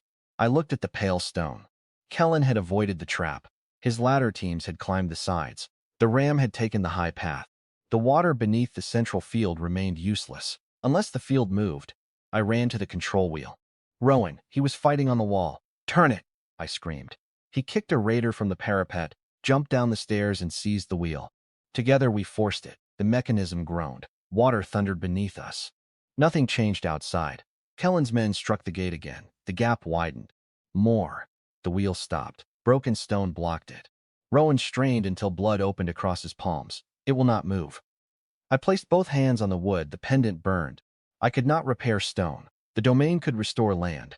I closed my eyes and pictured the buried channels not as ruins, not as masonry, but as veins beneath dead soil. Water carried life. Roots followed water. The ground did not need to obey human walls. It needed to remember the river. The farming domain answered. Pain tore through my chest. Every green plant in the courtyard bent toward the eastern wall. Roots exploded beneath the apple tree. They raced through cracks in the stone, down into the buried channels, and outward beneath the battlefield. The earth trembled. Kellen shouted, "Too late." The pale stone vanished. The entire eastern field collapsed. Sand, shields, ladders, horses, and men dropped into a roaring trench as water burst from below. The gate ram tilted sideways. Raiders screamed as the current dragged them beneath broken beams and churning mud. The northern ladder teams lost their footing when the wall base shifted. The southern line tried to retreat and found the sand dissolving beneath them. The trap had not failed. It had become larger. Much larger. The collapse spread toward the ridge. For one horrifying second, it also moved toward Fort Ember. Cracks raced beneath the gate. The eastern tower shook. Rowan grabbed me. Move, stone split above us. The tower platform dropped. Elias fell with it. He struck the lower wall, rolled across broken masonry, and disappeared beneath a cloud of dust. Elias! I tore free from Rowan and ran. A beam lay across the place where he had fallen. The fighting vanished from my mind. The raiders, the gate. The water, nothing existed except that beam. I tried to lift it. It did not move. Rowan joined me. Together we raised it enough for Moss to drag Elias free. His eyes were closed. Blood ran from his temple. The damaged leg bent at an angle no healing leg should bend. I dropped beside him. No, the word came from somewhere deeper than fear. I placed both hands against his chest. A heartbeat. Irregular. Alive, I opened the farming domain beneath us. The warm black earth appeared. Rowan, Moss, Elias, and I fell through together. For the first time, I brought injured people inside during battle. The domain shook. Words appeared before me. The owner had admitted lives bound by trust. Sanctuary recognized. Healing authority unlocked. The spirit spring rose from its stone basin. Water moved without my touch. It wrapped around Elias's body in a clear, shining layer. His back arched. The broken leg straightened. He gasped and opened his eyes. Gate, he said. Even half dead, he remembered the battle. The trench stopped them. For how long? I looked toward the invisible boundary between the domain and Fort Ember. The connection remained open in my mind. Through it I heard shouting, steel, and the roar of water. Not long enough. Elias pushed himself upright. The spring water fell from his coat. His injured leg touched the ground. He stood no cane, no chair. No trembling. The healing space had finished what weeks of careful treatment could not. Rowan stared. Moss began laughing. Elias looked down at his leg once. Then he walked toward the warehouse. Do you have a sword? No. An axe? Yes. Bring it. I gave him the best axe in the domain. He tested the weight, rejected it, and chose a long-handled wood-cutting blade instead. Rowan picked up an iron hook. Moss took a shovel. We returned to the courtyard. The battle had changed. The trench had swallowed nearly a third of Kellen's force. Others had fled toward the ridge. But the raider leader and more than 40 men remained on the fortress side of the collapse. They had crossed before the ground broke. Now they were inside the damaged gate. Our defenders had retreated to the inner courtyard. Kellen stood on the command steps with blood across his skull-painted helmet. Nora and the children were trapped beneath him. He raised his axe toward the cellar entrance. Then Elias walked out of the dust. Both feet carried him. The courtyard became silent. Kellen lowered his weapon. For the first time that day, the dune jackal looked afraid. You were broken, he said. Elias rolled one shoulder and lifted the woodcutter's axe. You should have attacked yesterday. The remaining soldiers struck their fists against their chests. The sound was not loud. It did not need to be. The Iron Wolf stepped forward, and every surviving raider understood that the fortress they had come to bury had just found its commander again. Kellen Voss stared at Elias's healed leg as though the desert itself had betrayed him. For one breath, no one moved. Then the dune jackal roared and charged. His axe swept toward Elias's neck with enough force to split a shield. Elias stepped inside the strike. That single movement changed everything. For nearly 2 years, every enemy who faced him had expected a cripple. Every rumor said the Iron Wolf could no longer stand without a cane, could no longer ride, could no longer fight. Kellen's body obeyed those rumors. He aimed where a broken man should have been. Elias was already elsewhere. The woodcutter's axe struck the raider's wrist. Bone cracked. Kellen's weapon fell. Elias drove his shoulder into the larger man's chest and sent him backward across the command steps. The surviving soldiers attacked as one. Rowan buried his iron hook in a raider's shield and dragged the man forward. Moss swung the shovel like a warhammer. Vance seized a fallen sword and fought beside Peter, who pressed one hand against the wound beneath his ribs while stabbing with the other. I did not watch from safety. The farming domain had healed my exhaustion, and anger gave the strength a direction. A raider rushed toward the cellar door. I opened the domain beneath his feet. He vanished with a shout. A heartbeat later, I expelled him above the flooded trench outside the gate. He fell screaming into the current. Another raised a spear. I pulled a grain barrel from the western cellar through the domain and released it behind him. The barrel struck his knees. Moss finished the rest. The courtyard became a storm of broken weapons, mud, and blood. Our defenders had been outnumbered more than 10-1 when the battle began. Now the trench divided Kellen's army. The flood carried bodies toward the eastern flats, and their leader fought with one damaged hand against a man they had believed half dead. Fear moved faster than orders. The raiders saw Elias. They saw the green wheat behind him. They saw water pouring through a fortress that had been dry for 7 years. Then they saw me make a wounded soldier disappear from one side of the courtyard and return beside the spring with his bleeding stopped. The dune jackals began to break. One fled toward the damaged gate. Another followed. Then 5. Kellen pushed himself upright and shouted, "Stand!" No one listened. He grabbed a sword from the ground with his uninjured hand and lunged at Elias. Elias turned the blade aside with the axe handle. Kellen punched him across the jaw. The blow would have dropped an ordinary man. Elias barely moved. Spring water had restored his leg. It had also strengthened everything else. Kellen saw that too late. Elias struck him in the stomach with the flat of the axe. The raider folded. A second blow broke his knee. He fell onto the same stone where Elias's cane had rested that morning. Kellen tried to rise. Elias placed one boot on his chest. The surviving dune jackals stopped. Kellen looked up at him and spat blood. You think this ends because you killed a few riders? Elias's face held no triumph. How many cow clans follow you? Enough to bury these walls. How many know you poisoned the wells at Tallow Crossing after they paid your tribute? Kellen's expression changed. Rowan stepped closer. We found the survivors, Elias said. They remembered your men carrying blue ceramic jars. That proves nothing. Your quartermaster sold 2 of those jars in dry wells. Kellen's eyes moved toward the remaining raiders. There it was. A fracture. The Dune Jackals were not one family. They were smaller clans held together by fear, profit, and Kellen's reputation. Reputation had already lost one leg. Elias looked at the men around him. Your chief accepted Corvin Bale's silver to attack caravans that paid him protection. He poisoned wells belonging to clans that questioned his share. Today, he led you into a collapsed reservoir without telling you Fort Ember had military engineers inside the walls. Kellen laughed through broken teeth. Engineers? Elias glanced at me. Several soldiers smiled despite the blood around them. Kellen's face twisted. Perhaps. Elias lifted the axe. Kellen's remaining courage cracked. Wait, the word passed through the courtyard. Quiet. Ugly, human. Elias lowered the blade slightly. What do you offer? Kellen looked toward the broken gate. His army had stopped retreating beyond the trench. The survivors gathered on the far ridge, uncertain whether to flee or attempt a rescue. My men leave, he said. You keep the water, we do not return. You return to villages after making the same promise. You have my word. Your word has been found in too many graves. Kellen's eyes found me. You want Bale? I stepped closer. What do you know? Vance inhaled sharply. Elias did not move. Proof, I said. His broker delivered half the silver 2 nights ago. The rest waits at dry wells after we bring him the woman and seize the salt stores. Jonas Pike, Vance said. Kellen looked at him, so Bale left a rat behind. Vance tightened his grip on the sword. You intended to kill me on the road? No. Bale did. That answer frightened him more. I crouched beside Kellen. How much? 3,000 crowns now. 7,000 after. For you alive. My stomach turned cold. Why? He thinks your secret is tied to the pendant. My hand moved toward it before I could stop myself. Kellen smiled. Now I know he was right. Elias pressed his boot harder against Kellen's chest. The smile vanished. Who told him? Elias asked.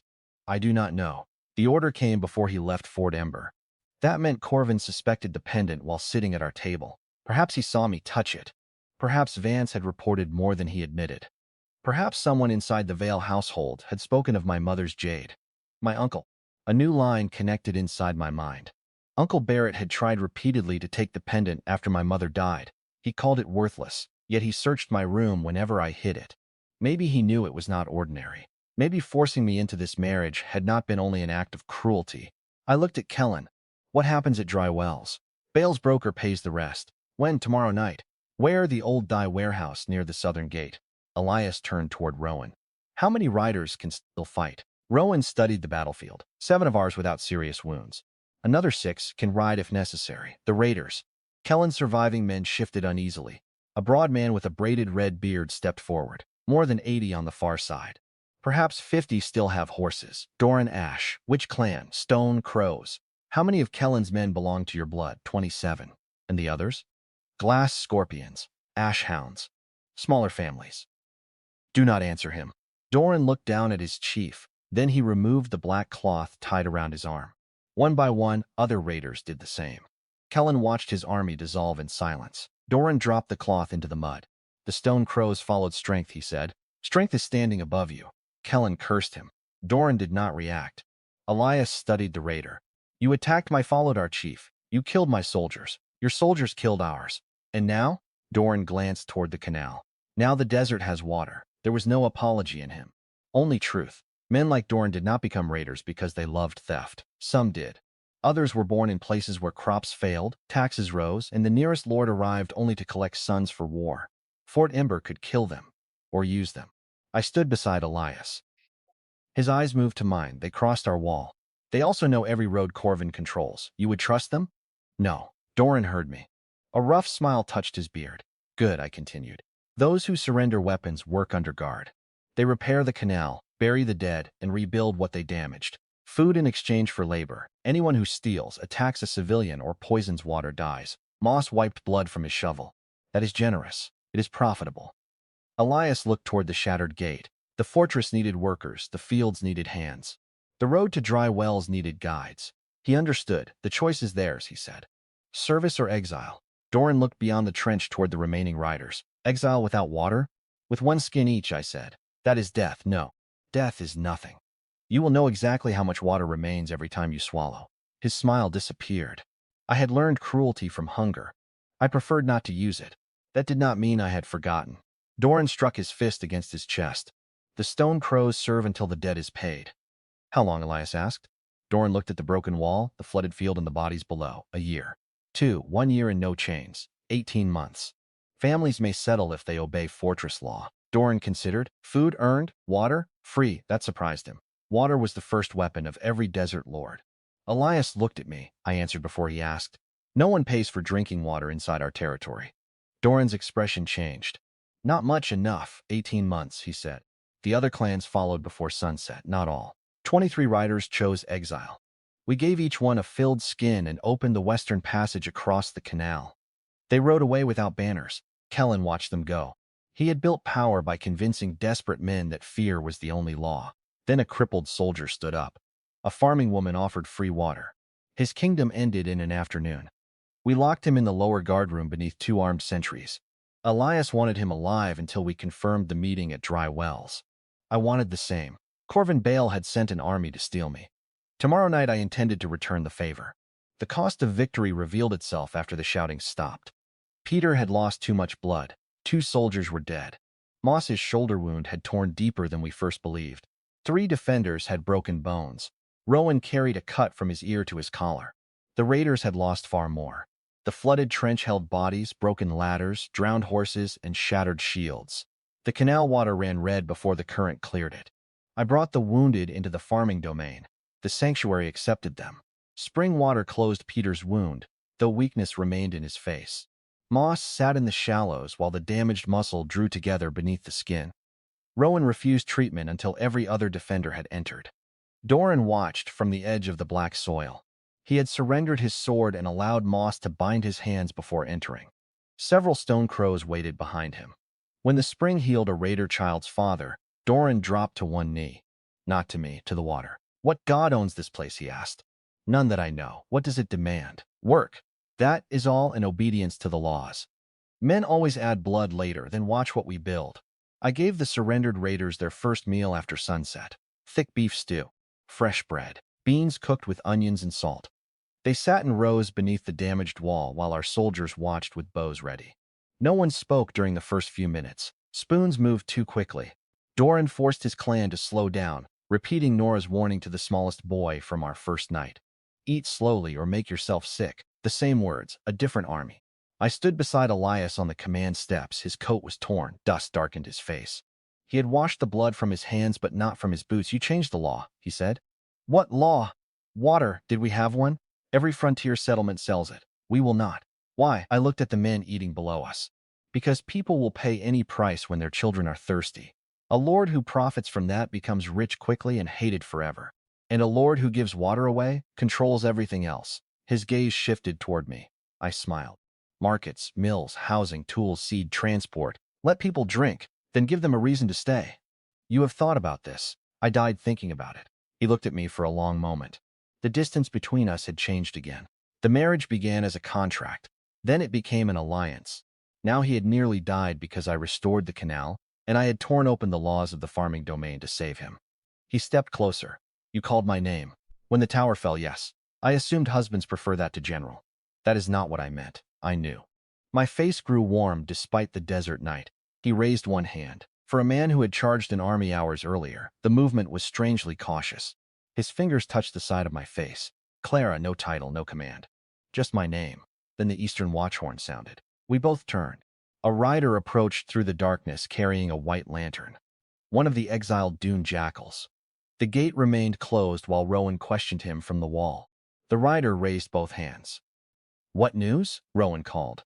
Corvin Bale's caravan never reached Dry Wells. Elias's expression sharpened. Where is it? Burning near Black Ridge. A murmur moved through the courtyard. The rider continued. Royal cavalry attacked before sunset. They seized the salt chest, the wagons, and every company ledger. Vance stood. Royal cavalry does not operate this far west. They do banner. The rider hesitated. A silver crown above 3 red spears. Elias became still. I had never seen fear on his face. Not before Kellen's army, not beneath the falling tower. Now I saw something close. Who uses that banner? I asked. He answered quietly. Marshal Cassian Rourke. Rowan lowered the bow in his hands. The name passed through the old soldiers like winter. Cassian Rourke had commanded Elias during the final border war. He was the officer who ordered the Iron Wolf to hold a mountain pass without reinforcements. The officer who took credit for the victory. The officer who returned to the capital while Elias was carried home with metal buried in his leg. The man who arranged his exile to Fort Ember. The rider looked toward Elias. There was another message. Speak, the marshal is coming here. When, at dawn, the courtyard fell silent. We had defeated a merchant's claim. We had broken a raider army. We had restored water to the desert and turned enemies into workers. Now the most powerful soldier in the Western Kingdom was riding toward us with royal authority, Corvin's ledgers, and enough cavalry to finish what Kellen could not. Elias looked at the green courtyard, the repaired well, and the men who had chosen to follow him again. Then he turned toward me.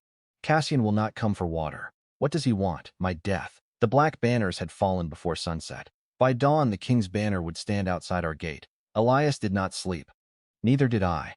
Before dawn, Fort Ember became a machine. The surrendered raiders repaired the damaged gate under armed supervision. Stone crows dragged shattered beams from the trench and replaced them with timber from the farming domain. Our soldiers moved arrows, grain, and water into protected positions.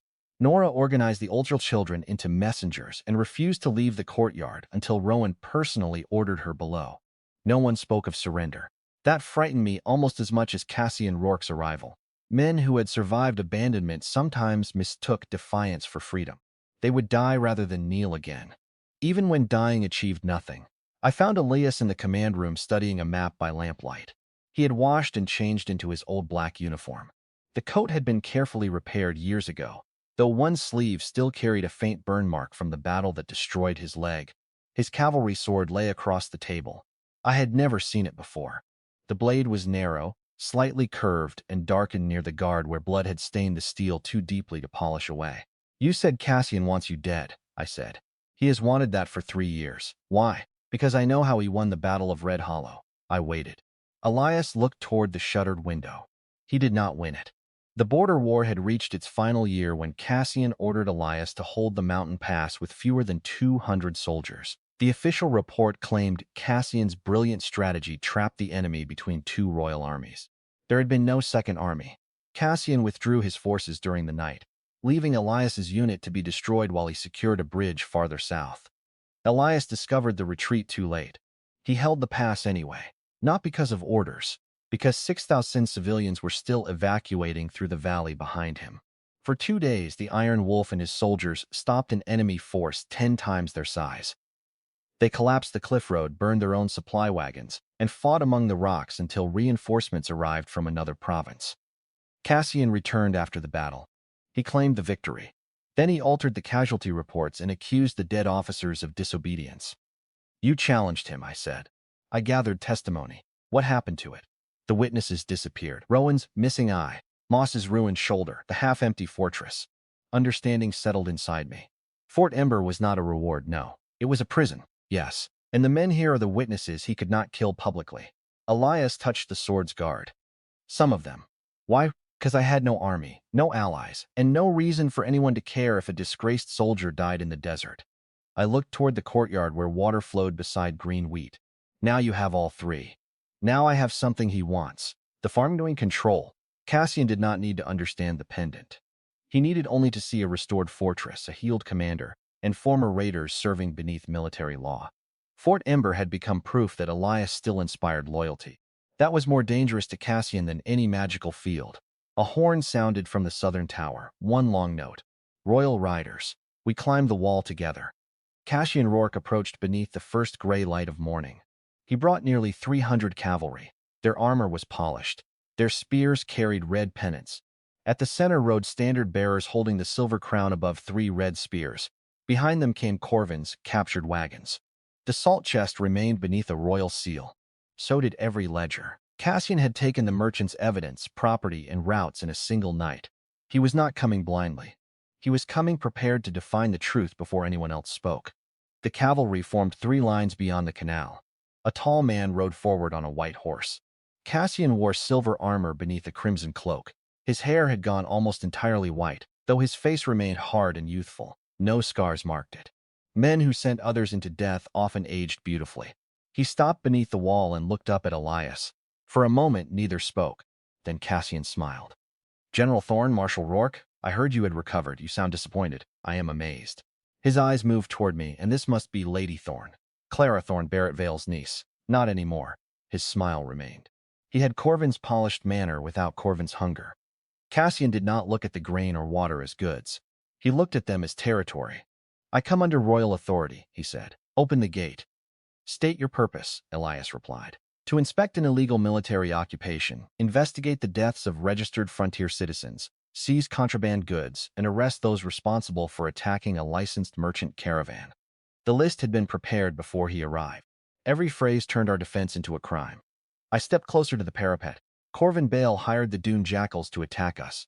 Cassian looked mildly surprised. "Do you have proof?"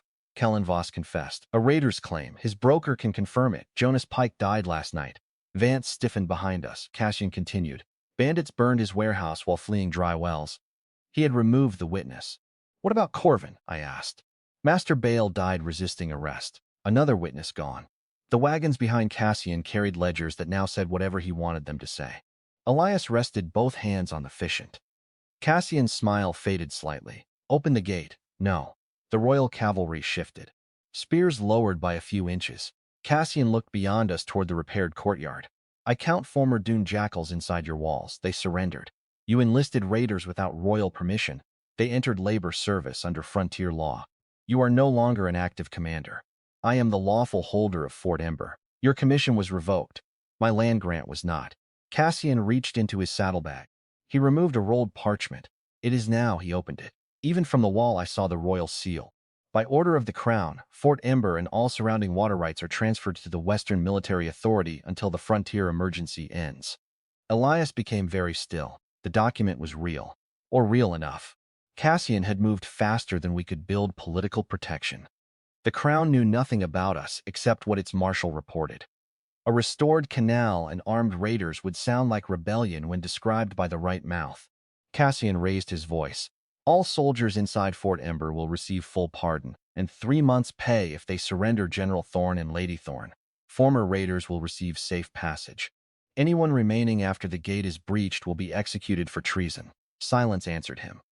Then one of our soldiers stepped onto the parapet. It was Moss. His shoulder had healed, but the torn uniform still showed where Kellen's spear struck him. He looked down at the royal cavalry. "I served 12 years under the Crown." Cassian regarded him. "Name, Thomas Moss." "Then you understand lawful orders." "I understand the difference between an order and a grave." Cassian's face hardened. Moss raised his voice. "At Red Hollow you withdrew before midnight. General Thorne remained because civilians were still in the valley." The cavalry line stirred. Cassian looked at Elias. "So that is your strategy?" "No," Elias said. "That is a witness." Rowan joined Moss. "I was Captain Rowan Hale, 3rd Western Cavalry. I carried your retreat order." He removed the black cloth covering his right eye. The scar beneath it ran from brow to cheek. "You ordered me to burn the original dispatch after General Thorne refused to abandon the pass." Another soldier stepped forward. Then another. Ranks. Dates. The dead spoke through the living. Cassian waited until the final testimony ended. Then he laughed. Not loudly. That made it worse. "Disgraced veterans, convicted deserters, and raiders. This is your army of truth." His hand rose. Archers moved behind the cavalry. Elias drew his sword. The dark blade caught the first light. "Do not mistake silence for surrender, Cassian. You have fewer than 50 fighters. You had 6,000 at Red Hollow." The words struck. Cassian's expression finally cracked. "Open fire." Royal bows lifted. I touched the pendant. The farming domain opened across the courtyard. Not beneath one person. Not beneath a barrel. Across everything I had claimed. Grain disappeared. Children disappeared. The wounded disappeared. Tools, animals, and stored water vanished into sanctuary. The soldiers remained. So did the raiders who had chosen service. Fort Ember became almost empty in one breath. Cassian's archers hesitated. The arrows fell anyway. They struck walls, roofs, and bare stone. Elias looked at me. "You were supposed to enter." "Not yet." The gate shook as royal cavalry moved forward. Cassian had brought engineers. They rolled iron shield wagons toward the canal and laid heavy planks across the collapsed ground. He had studied the battlefield before arriving. The first riders crossed safely, then the second. Our arrows could not stop them. Elias ordered the defenders back from the outer wall. We retreated into the inner courtyard, exactly as we had prepared against Kellen. This time, there was no hidden trench. No surprise water, no larger army waiting to switch sides. Cassian entered through the gate before midday. His cavalry filled the courtyard in disciplined lines. Royal banners rose where the black raider flags had fallen. He dismounted slowly. Elias waited on the command steps. I stood beside him. Rowan, Moss, Doran, Vance, and the remaining defenders formed a half-circle behind us. Cassian looked around. "Where are the civilians safe?" I said. "Where beyond your reach?" His eyes settled on the pendant beneath my dress. So Corvin had told him before dying, or Cassian had taken the answer from him. "Give me the jade," he said. "No, you are charged with treason." "Then charge me. I prefer efficient sword." Royal cavalry lowered spears. Elias stepped in front of me. Cassian smiled. "There he is. The loyal fool from Red Hollow. The civilians escaped. And you lost almost every man. They knew what they were protecting. They died for farmers who could not remember their names. No. They died because you ran." Cassian's sword moved, fast, faster than I expected from a man his age. Elias met it. Steel struck steel. The courtyard exploded into battle. Royal soldiers advanced. Our defenders closed ranks. Doran caught a spear shaft beneath his arm and pulled the rider from the saddle. Moss used the broken gate beam as cover. Rowan fought beside Elias, forcing Cassian's guards away. I opened the domain beneath enemy horses. Some vanished into empty pasture and returned beyond the fortress walls without riders. Others reared, throwing men into the stones. But the effort tore through me. Each opening became harder. Cassian had too many soldiers. A spear struck my side. The blade did not enter deeply, but pain burned beneath my ribs. I fell. Elias turned. That moment nearly killed him. Cassian's sword cut across his chest. Blood spread over the black uniform. He staggered. Cassian kicked him down the command steps. "Elias!" I crawled toward him. A royal soldier seized my hair and dragged me backward. The pendant tore from my dress. The chain snapped. Cassian caught the jade in his free hand. Everything stopped inside me. The connection to the farming domain vanished. Not weakened. Gone. The warm field disappeared from my awareness. The sanctuary closed. Cassian held the pendant toward the light. So much death for something so small. He looked down at Elias. "This is why you always lose." "I protect power." Elias tried to stand. Cassian placed a boot on his wounded chest. "Red Hollow made me marshal. Your testimony will make me regent." He raised his sword. Then a voice sounded from the gate. "Free food teaches beggars to wait for charity." Cassian turned. Vance stood beside Corvin Bale's captured wagon. Blood ran down his face. In his hands was a ledger, not one of the royal sealed books. A smaller black volume. Corvin's private account book. He had hidden it beneath the false floor of the salt chest before entering Fort Ember. Vance had known. He had waited. Now he opened it before Cassian's soldiers. "Let hunger teach them to work," he read. "Payment delivered to Marshal Cassian Rourke for the destruction of Tallow Crossing. Payment delivered for the seizure of 3rd Western Cavalry pensions. Payment authorized for Jonas Pike to hire the Dune Jackals against Fort Ember." Cassian's face became empty. Vance raised the ledger higher. "Every payment has dates, routes, names, and personal seals." A royal captain near the gate lowered his spear. Cassian shouted, "Forgery." The captain looked toward the captured wagons. Then why was it hidden inside Bale's private strongbox? Cassian removed his boot from Elias. "Arrest that man." No one moved. The royal soldiers had followed a marshal. They had not agreed to become accomplices. Vance continued reading. "The sale of military grain, the poisoning of wells, the disappearance of Red Hollow witnesses, the transfer of money from Cassian's household to Corvin's company." Each line broke another piece of authority. Cassian's hand tightened around the pendant. "You think this changes anything?" He raised the jade over the courtyard stones. "I still hold the miracle." He threw it down. The pendant struck the ground. Cracks spread through the green surface. My breath stopped. Cassian lifted his boot to crush it. The apple tree in the courtyard moved. Its roots erupted through the stone. They wrapped around Cassian's ankle and pulled. He fell backward. The pendant slid across the courtyard toward me. The farming domain had not abandoned me. It had followed the life we restored, the garden, the well. The canal, every root carried its authority now. I seized the pendant. Warmth exploded through my hands. The connection returned larger than before. Not a hidden room.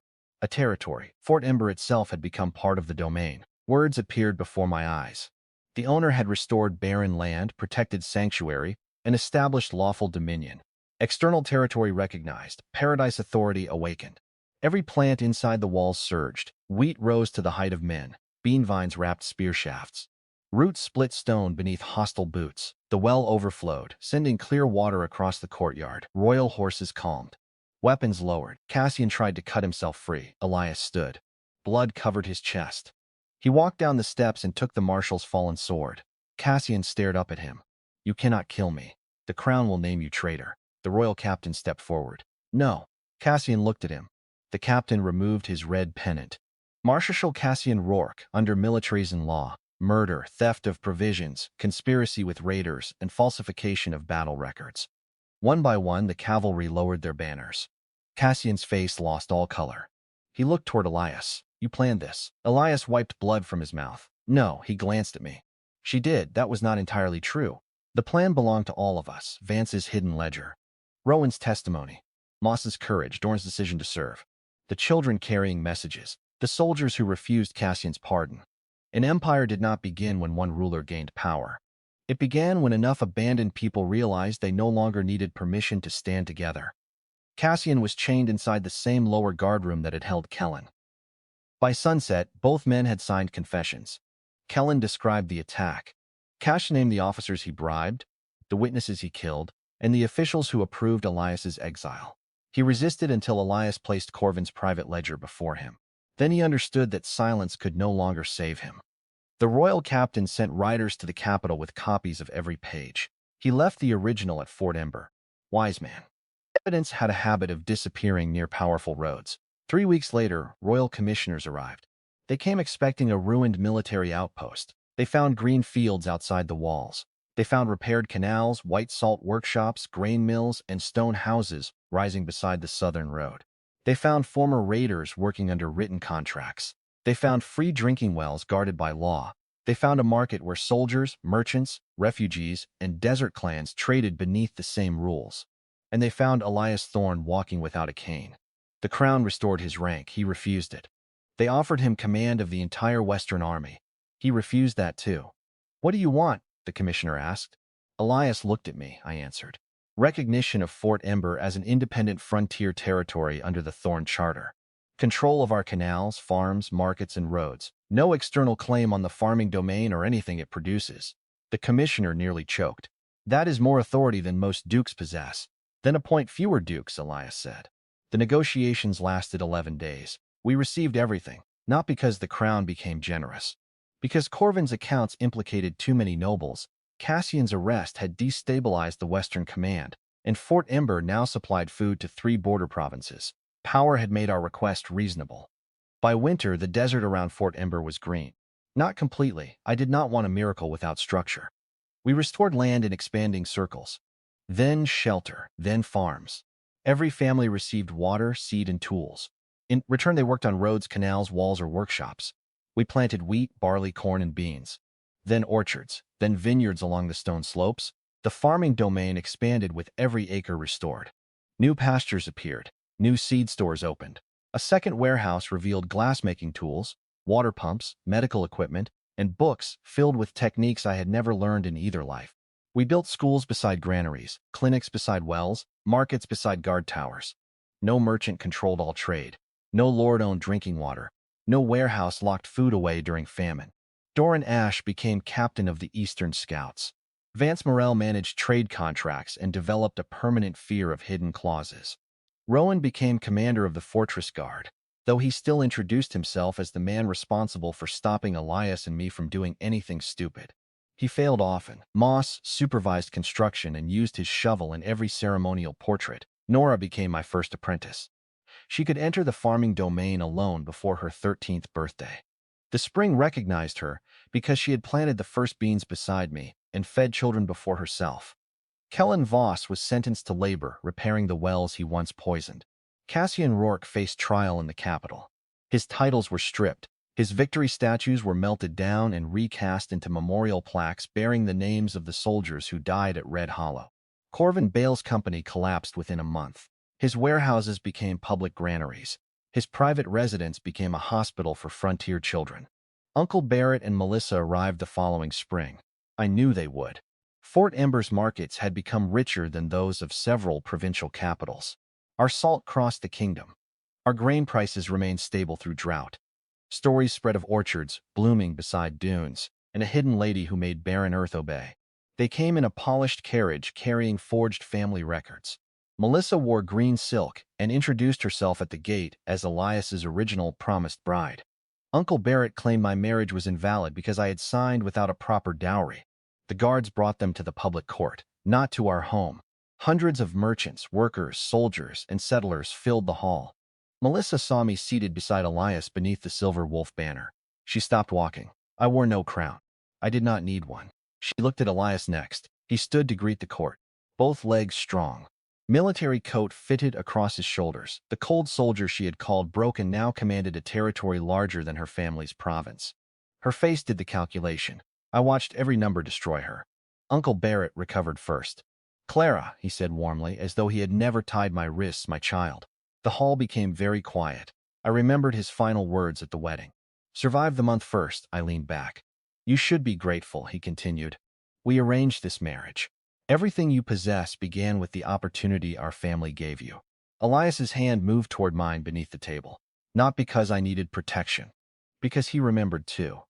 Uncle Barrett produced a document. "As close guardian, I retain lawful authority over property acquired through the marriage arrangement." Vance accepted the parchment. He read it, then smiled in a way that made Uncle Barrett uneasy. "This seal is false." Barrett's face tightened. "It is the Vale family seal."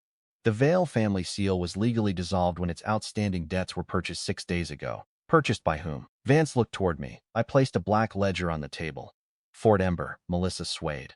"Their estates, horses, warehouses, and remaining land now belong to us. Not because I needed revenge. Because Uncle Barrett had begun buying grain and withholding it from poor villages after hearing rumors of a coming drought. Some men learn nothing until the lesson owned their house." He pointed at me. "You planned this, yes. I raised you, you used me. We are family." "No," the word crossed the hall. "Cleanal." Melissa stepped forward. Her eyes filled with tears. She had always cried beautifully. "I was afraid," she whispered. "I did not understand who General Thorne truly was. You cannot blame me for refusing a life of starvation." I looked at her silk dress, then at the bowl carried by the court attendant. Plain wooden, empty, the same kind she had promised to leave outside the gate. I placed it before her. She stared down. "What is this?" "The bowl you promised me." Her face went white. I leaned closer. "You said you would leave it outside when I crawled home." No one in the hall moved. I pushed the bowl toward her. "You were right about one thing. Someone returned hungry." Her knees struck the marble. Uncle Barrett began shouting. The guards removed him. Melissa reached toward my dress, but Elias stepped between us. He did not touch her. He only looked down. She recoiled as though struck. The cold soldier had never been the monster in our story. The people who abandoned him were. The people who sold me were. The people who hoarded water, grain, truth, and power, while others died outside locked doors. We sentenced Barrett and Melissa to repay their debts through supervised labor in the southern settlements. They were given food. They were given water. They were given shelter. Nothing more. Cruelty would have made them victims. Work made them witnesses. Years later, travelers stopped calling the region the Ashen Desert. Maps named it the Thorn Paradise. Green canals crossed the former wasteland. Orchards covered the Red Fang foothills. White stone cities rose beside lakes that had once been salt pits. Caravans arrived carrying steel, books, spices, and glass, then departed with grain, fruit, medicine, and refined salt. No child inside our borders starved. That was the law I cared about most. On the anniversary of our forced wedding, Elias and I returned to the original courtyard garden. The apple sapling had become a great tree. Its branches shaded the well. Children climbed among the leaves while Nora shouted instructions from below. Elias stood beside me beneath the blossoms. "You wanted everything they said we could never have," he said. I was angry. "You were specific, that helps." He took my hand. The silver wolf ring on his finger carried scratches from years of work. "Do you regret signing?" I looked beyond the walls. Fields moved like green oceans beneath the wind. The old southern road shone white between rows of trees. Bells rang from the market towers. Water turned the great mill beside the canal. Then I looked at the man my family had called broken.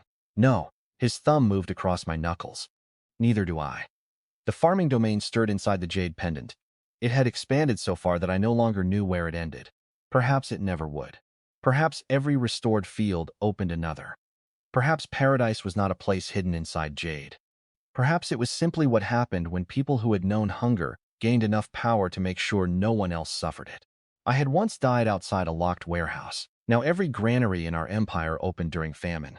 I had once been sent into the desert as a disposable bride. Now the desert carried my name. And when the wind moved through the wheat, it sounded nothing like revenge.